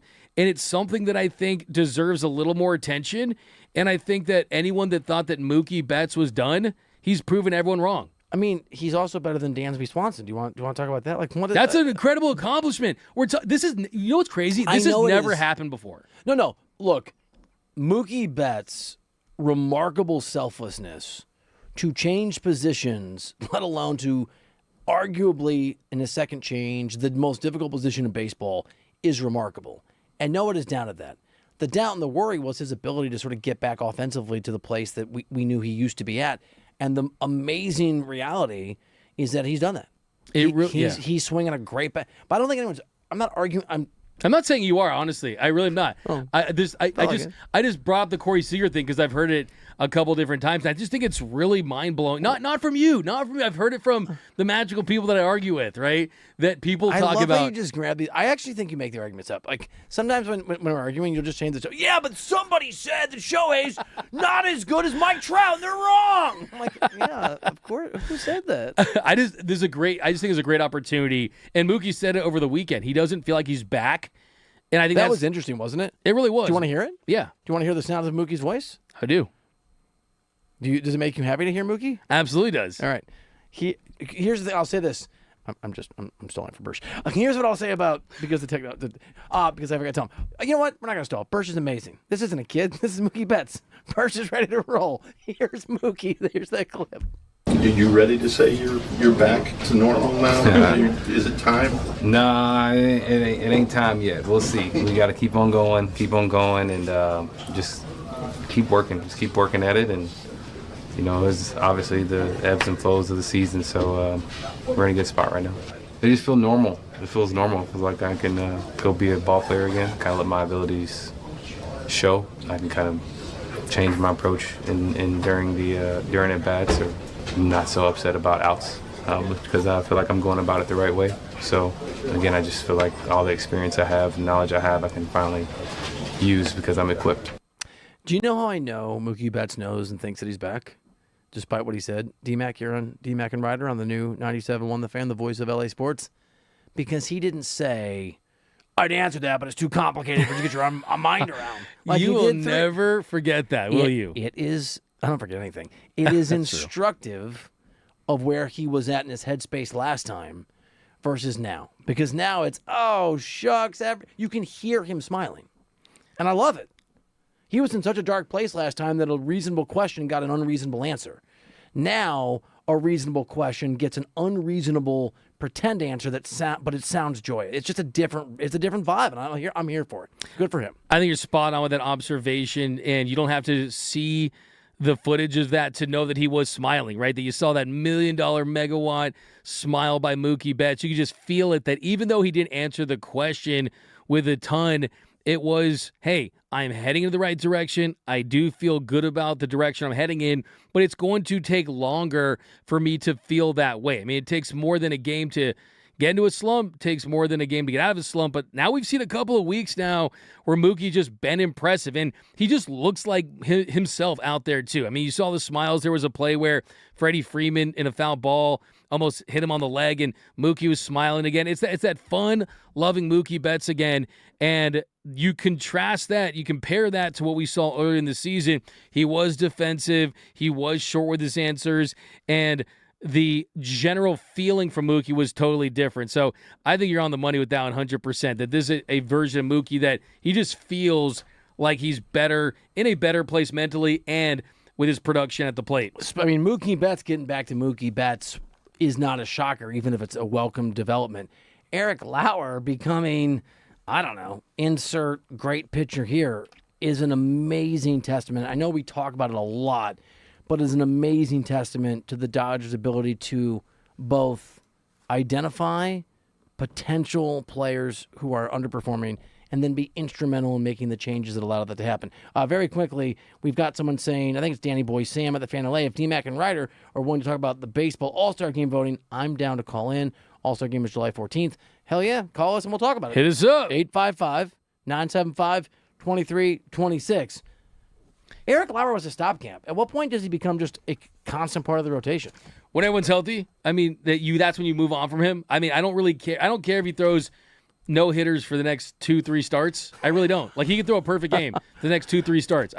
Has he earned a spot in the bullpen? Long relief? No. He doesn't really fit that bill to me. Use him up. He's like I said, he's my rented car, dude. Let's go to Hertz. Okay. Let's pick up Eric Lauer. ride over the bumps. Let's park anywhere we want on the parking lot, and let's put pedal to the turn floor. like you're on rails. Just turn. Yeah, I mean, just whatever you want to do. So good, bro. And then if you are the Dodgers, this is exactly why you have a great scouting department. This is why you have great pitching and development, because you know if you're the Dodgers that as good as he's been, the home runs have still added up. His last start, though, he was great with the 6 no-hit innings where he gave up no home runs. Still had 3 walks in that game. So, yeah, trust me, I love the fact that he has a 2.82 ERA with the Dodgers. I love the fact that they have turned another player around. And like I said, the Dodgers, what they see when a player comes to their organization and other organizations look at those stats and they don't like it, the Dodgers look at that as a before picture. And now we see the after picture. It's good, but this team is not going to have an Eric Lauer in their postseason rotation or bullpen unless a lot of things went very wrong. So you think he's Eric Dower? You're not down. I'm just lowering my expectations for what I expect from him in the future. But no, Dower was the better one. Okay, what you did. Don't lie to me with your eyes or your words, ever. But see, so this is to me why I think the Dodgers are in such a really good groove this season, because there's, as Mookie just told us a couple of minutes ago, there's ebbs and flows of a season. Also, you get a guy like an Eric Lauer, he preserves a 6-man rotation. He allows you to continue what you've done with Yamamoto and Roki and Shohei, and you don't have to run guys into the ground. So look, guess what? He will hopefully be getting a shiny World Series ring. But for me, the answer is no. Let me ask you, though. Does the grit, let's say he shows out a couple more starts and you just see the results are there. The grit is there. But you don't have that explosive upside, right? He's not a guy that throws 100 and has nasty stuff. Would the grit be enough for you to keep him into the picture at least? I mean, I like that he's Eric won't cower in the face of the massive Dodgers expectations. Thank you. Look, if you have Glass now and you have Snell and you have Skubal, I hear what you're saying. I also wonder to what degree the Dodgers want to create a culture where if you grind it out and you provide and you play it at a really high level, they'll find a spot for you, even if you're not playing very often. I think that might be a thing, because there has to be a reward mentality when you're asking multiple people to fill gaps and step up on, with teammates who make $1 billion more than they make. I just think you want to reward them with something. Speaking of which, I know we got to go, but we didn't do this earlier because we got a really good Dalton Rushing conversation, which, by the way, if you missed this, we hope you'll go to the podcast part of the show, wherever you get your podcast, Apple Podcasts, Spotify, the free Odyssey app, and just download, subscribe, give us the stars, say all the nice things. It's a good way to go back, and we segment it, so it's broken down by segments. We had a really good, really sort of interesting, nuanced, sometimes argumentative Dalton Rushing conversation again earlier to start the show. We didn't get to Emmett Sheehan, and just... this was I don't know about do or die, but this was a big game where Roberts even said we got to see how he's going to pitch and just kind of go from there. 5 innings pitched, only a run, 2 hits, 5 Ks, two walks. Again, another guy that just he's not going to pitch Game 7 of the NLCS, but very, very nice outing. He's another guy. Explosive stuff. When he's right, he's very effective. The upside clearly is there. He gets a lot of movement on his fastball, has that perceived rise where it looks like it's coming out of the zone and you get hitters swinging underneath it. Nasty secondary stuff with horizontal break. But he's another guy that if I'm making a list of pitchers that I trust in October, he's not on that short list. He really isn't. But they might trust him in July and August, which was looking questionable. The Tigers might trust him based too on the outing if they like him. Okay. I mean, they definitely got calls for him. So I would say the progress for Emmett Sheehan, though, as you point out, though, it was a positive start. He gave up 1 run in 5 innings, and to your point, just some flowers. I'm just trying to give him some flowers. And he deserves them. And you're 100% on the money. If he goes out there and gets rocked and he doesn't perform well, then he could be out of the rotation sooner. You know what I'm saying? Yeah, I see it. It's a little wordplay. It's good stuff. Well, I knew it was because he wouldn't make eye contact. The new 97.1 The Fan, the voice of LA sports. One of our friends, or at least a friend of mine, you know Vinny Bonsignore? Have you met him? Great guy, very reputable, great job covering the NFL, has a very interesting update on Aaron Donald. And if you want him to play for the Rams this year, you're going to want to hear it next on D-Mac and Reiter.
on the new 97.1 The Fan, the voice of LA sports, accident or injury, text injury help to 40222. That is injury help to 40222.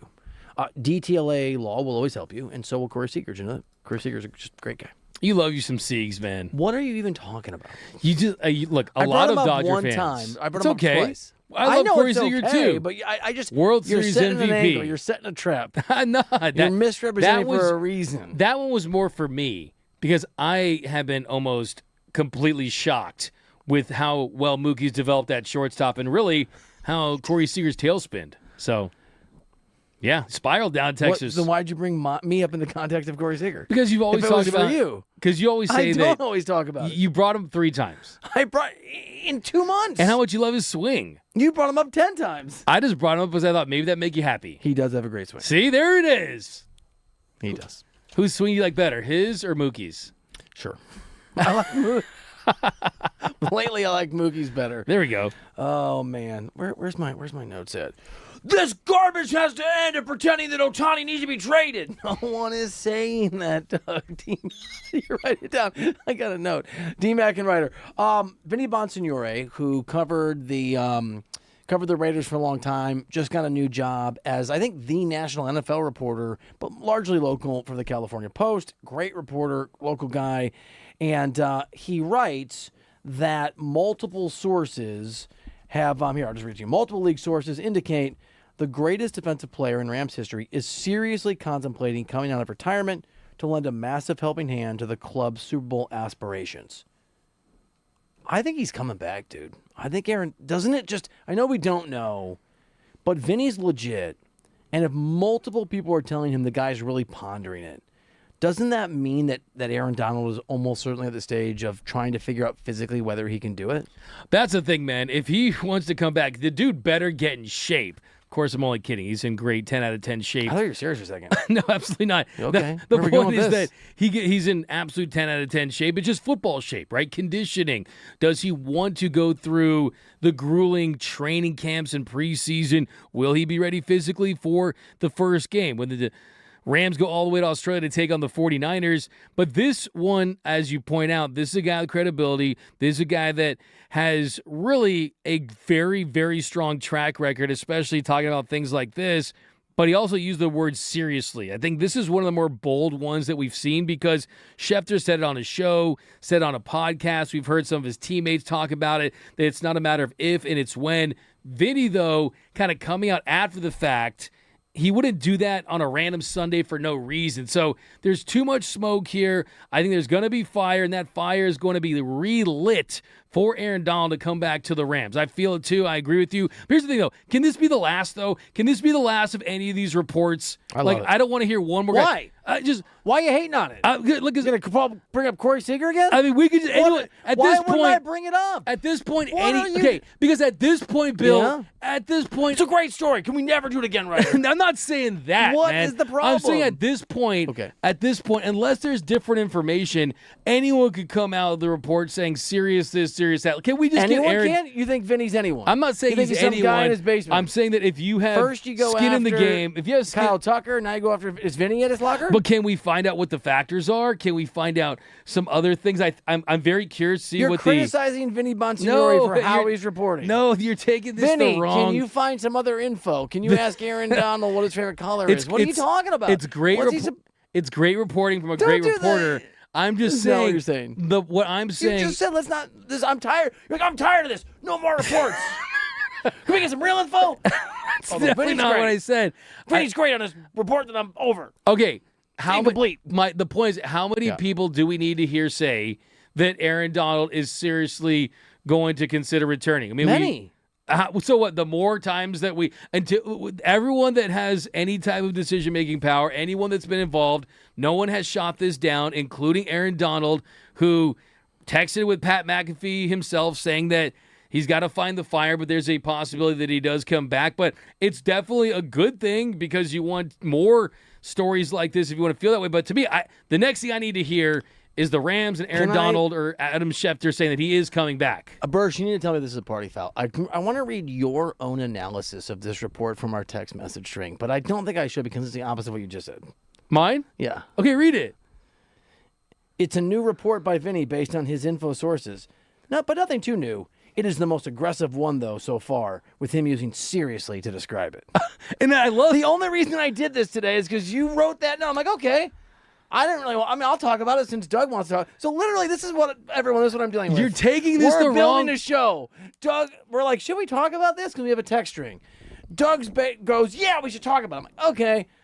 It's my job to be like, hey, Doug, here's the thing. And you're like, why are we talking about this? What idiot would you talk about No, it? you're Yes. taking it the wrong way. Absolutely 100%. You're correct, I right? think this is what.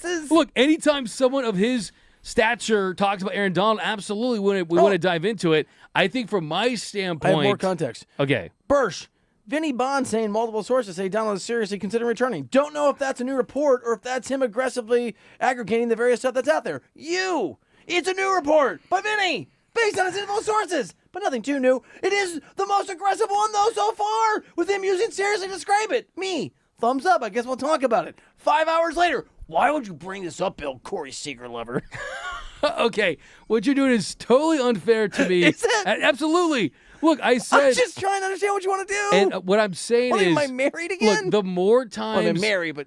The more times that we hear credible reporting on Aaron Donald potentially returning, yes, it does increase the optimism in the likelihood that he does come back. I think the way you started this was totally how I feel too. Like, this feels inevitable. It does. But aren't you at the point where we need to know sooner than later? I think the Rams, I mean, of course, there's a little bit of a dead period in the National Football League, but I think we want to know sooner than later. I'm getting antsy. I can't be antsy. I'm getting antsy too. Oh, yeah. Because next time you're like, let's talk this, and I bring it up, I'm worried. Like, why are we talking about this, you idiot? I don't know. You asked me to. I'm just saying partners. I'm saying I'm getting. Thought we were best friends. I'm just saying I'm getting antsy, and That's not what you said. That was the basis of my response there. Okay. Are you down with the Tom Brady thing, or do you want to skip that too? Because I don't want to fight. Okay. You know what? I've had enough, but yes, absolutely. Okay. I've never had enough, by the way. No, you've had. It's fine. Wow. Tom Brady was on Stick to Football, and he had some choice. Tom Brady obviously runs, in effect, football operations for the Raiders, is the most influential person there on football operations. Doug's into this. I'm into this. We're all into this. Here's Tom Brady on the Raiders. Last year, we just underperformed in every area, and it's everybody's fault. That's the reality. There's nobody who did a good job. There's not one player in the organization. There's not anybody involved that did the job to the level that it needs to be done at. And everybody needs to improve. And it starts with me, and it filters down to the rest of the players on the field, and they got to go out there and ultimately they got to perform at a high level. At the risk of talking about this and angering you here on DMAC and Reiter, that reinforces my belief that he's either going to be great at this or an absolute freaking disaster. I agree with you. I don't think there's going to be any in between. I think it's going to be on the great side. I really do. I know that he has a lot of doubters. People doubt the Raiders because it's been a long time since they've been really a competent organization. But I think from Tom Brady's standpoint, he's someone that does not want to fail at anything he does, whether it be as a player, whether it be as a broadcaster, whether that be as an investor. And now he has his name on the Raiders, and he has what could be, what they hope to be, a franchise-level quarterback. And I believe in Tom Brady. I really do. You do? I just do. Here's the thing. I'm with you. Here's my slight concern. If he's setting a standard in a strategic, rational way that we have to be excellent all the time, like he did as a player, awesome. If he's going to become one of these Michael Jordan-esque, everybody sucks because we didn't win, that's not going to go great. So I'm trying to parse, right, a 30-second clip, but there's some, everybody was bad, nobody did well, is a little bit of a potential warning sign. I agree. I mean, I think that is part of the fear if you're a Raiders fan and having Tom Brady attached to this. But also, Bill, in my eyes, it looks like anytime he's asked or approached to talk about the Raiders, he wants to do it. And he wants to be front-facing. He wants to answer the questions. And I think that's very telling because I think there's a version of this Tom Brady where, yes, he's associated because he has a stake in the team, but also he's behind the scenes. He's not agreeing to every conversation and talking as much about the Raiders. So I think that the fact that he's putting his fingerprints all over it publicly, it tells me that he's extremely invested in that. He understands his reputation is on the line. He doesn't want to go down as that list of bad owners. He wants to be great at everything he does, and I think that he's putting himself out there, and I think that's what I would want as a Raiders fan. D-Mac and Reiter here on the new 97.1. The Fan, the voice of LA sports. We are going to reveal the D-Mac and Reiter hero of the day. There's still just a little bit of time to vote on the stream, on YouTube, at The Fan LA, at The Fan LA. We'll do that. And if D-Mac's okay with it, we'll talk to James Koh next here on D-Mac and Reiter.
Welcome back into the show. It's D-Mac and Reiter, presented by DTLA Law Group on the new 97.1 The Fan, the voice of LA sports. Accident or injury, visit calldowntown.com.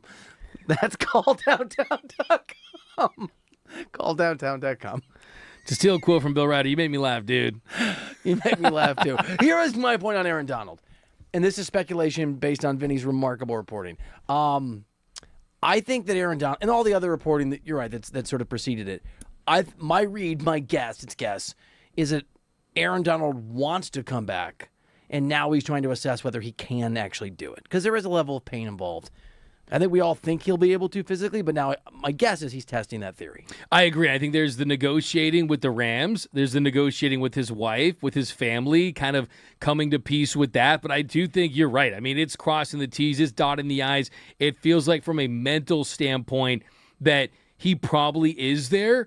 It's just carefully crafting what this looks like as far as the logistics with the Rams, with the Players Association, with the roster. How do you even reveal this information? I mean, this would be a massive, massive bombshell, blockbuster level report. That's a good call. How do you do it in the way that I guess is the least disruptive?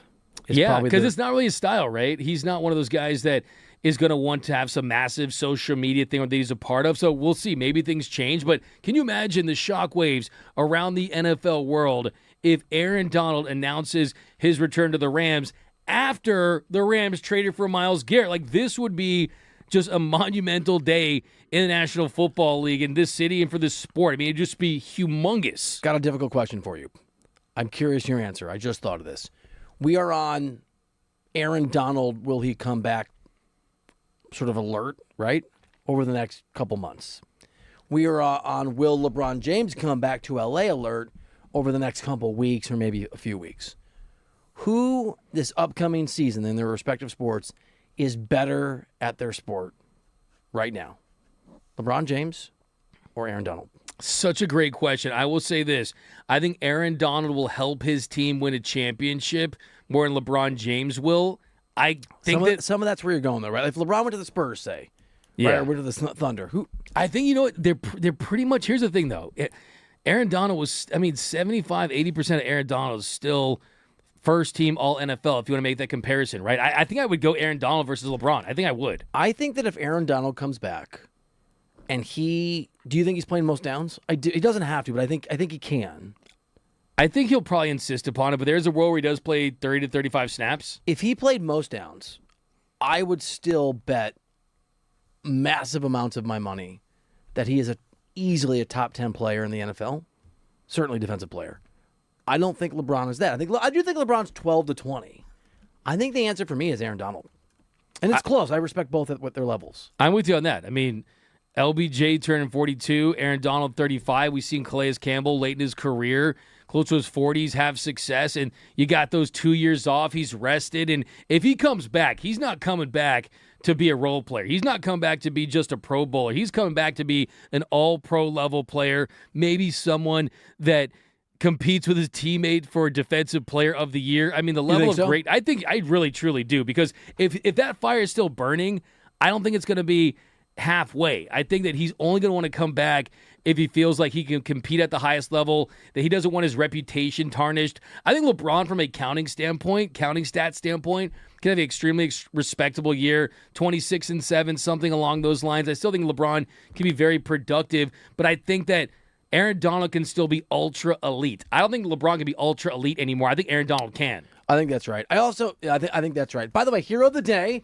vote is over. Vote is done. We had Bill Plashke, who wrote a great column just savaging, I think accurately, Kawhi Leonard. We had Michael King, Padres pitcher, for not challenging. We had Freddie Freeman, who obviously had that amazing at-bat that kind of sparked the Dodgers' ability to win that game yesterday. And we had Dodgers fans in San Diego who took over. Plashke finished second with 30%, but Dodgers fans in San Diego, what'd you call it?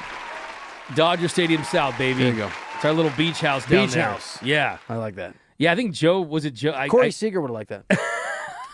See, of all players you could have brought up. Now it's just a bit. Okay. By the way, he was my favorite Dodger 10 years ago. Interesting. Now the truth comes out. Yeah, 10 years ago. Still is in your hard hearts. Oh my God! You and your Corey book season in 2020. What do you think of Vinny Bonsignore? Are you a fan of his work? I am, and honestly, I hope to wake up tomorrow to 3 more stories from credible insiders talking about the return You want it now? of Aaron Donald. I need it injected into my veins. I thought that the group Yes. chat was content allowed. No, is that not? It is. The private chat. We have a private chat. I've never read from that. Oh, okay. Right, but I felt like the group chat, the show chat, I thought was in bounds. That is But tell me if absolutely it's fair not. play. It is fair play. Don't try to make it seem you did this last week with the whole Kyle Tucker thing. But wait, what did I do last Where week? you acted like I was afraid to talk about whether or not I would talk about the Dodgers and this and that. I am not afraid. I want all the smoke. You can post my chats with talking you. about? I never Kyle Tucker. That's more left field than Corey Seager was. No, what I'm trying to say is I'm just asking if I can what private communication I can bring on for the show. you can't, dude. Share my PIN number. Give my social security number 1, out. 2, 3, 1. You can give out any information about me, including our group chats. Everything's a green light. James Koh, the James Koh Show. He's back. He's back. James Koh, are you interested in more Aaron Donald might come back reports? No. Okay. Yeah. I mean, I want him to come back. I think that'd be awesome. If we did a show together, then you could have texted me then. I would have been like, sounds good. Listen, I want him to come back. I'm glad you're I think back. that'd be great. Oh, well, thank you. I appreciate it. Missed you. It's kind of funny, right? Like you start a brand new show, and they're like, "Yeah, I just going to do a week and a half, and then I'm going to peace out." So You did flex. That was a baller move. So yeah, no, I was in Minneapolis, which was the epicenter of basketball trade stuff that was all going down, which was fun. No, but I wasn't there for the NBA. I was there for a professional conference, which I had a great time with. Many adult beverages were flowing, karaoke songs were flowing. What'd you sing? I sang "Mr. Brightside" by the Killers. That's a classic. Wow. That's a very Minnesota Midwestern kind of vibe too. Well, it's a party jumper, so it's good. That is a Isn't great that about city. someone cheating on someone? I don't. Is it? Yeah, it is. It's about infidelity.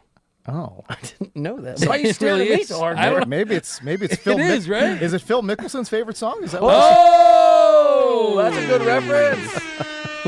Those allegations are wild. I can't wait. I'm going to do that in today's show. I can't wait. What time do you know? I'm going to listen. I might wait till hour number 2 because I got to. Okay. We got to talk Dodgers. Obviously, Dodgers. What's going on with them? Give the folks a little preview. Talk about all these Laker rumors and the Kawhi rumors. And it's funny too because I've been talking about Kawhi, all these trade rumors, how the organization is saying, "Oh, we don't want to trade Kawhi," and I'm looking at the roster build. And I'm like, well, that doesn't make any sense. And people, of course, online were like, well, this random Asian guy on the radio doesn't know what he's talking about. And then all of a sudden, a couple weeks later, Kawhi's on the trade block. Well, yeah, no, obviously. Obviously, he's on the trade block. Come on, let's get it going. James Koh knows. Yeah, there you go. Deal with Certainly it, LA. does. Deal with it, L.A. So, yeah, I'm going to talk Kawhi a little bit here. But yeah, I think in Did you see hour number 2. Plashke's column this weekend? It says it's the worst trade. I don't know. Worst free agency sign of all time. I feel bad. See, like, But isn't it cool that the Clippers finally won something? for me, look, I like Bill Plashke. I think he's a great writer. Good on TV and all that. Good kind first of name. Of course. Yeah. Beautiful first name. Thank you. That being said, I didn't want to engage in the obvious clickbait that was that headline. The worst trade in Clippers history? I think free agency signing, but yeah. I think it was the worst sign in LA Signing. sports history, right? Sports history. Or LA sports. Was it? I don't. It might. Was it? I think he's not. feels- Now it did cost him a margarita. If you read the column, it cost him a margarita. Okay. So that kind of psychic injury remains. But I think there's an argument for it. I mean, I'm sure he lays it out beautifully. He does. I'm sure. He's very talented. Yeah, he's really talented. So I mean, does I would Anthony say- Rendon exist though? If we're He including Anthony he put it Rendon, in there. He put it in did he? there. Okay. He that was the number 2. That's my Mona Lisa of worst LA sports contracts if we're actually considering the Angels, which I don't consider an LA sports team. James Koh is my Mona Lisa That's fair, of actually. That's fair. sports radio shows from 6 to 10. It's coming up right now. Yeah. Don't go anywhere. Koh knows. He's got you covered. He's D-Mac. I'm Reiter. Thanks for hanging. We'll see you tomorrow on D-Mac and Reiter.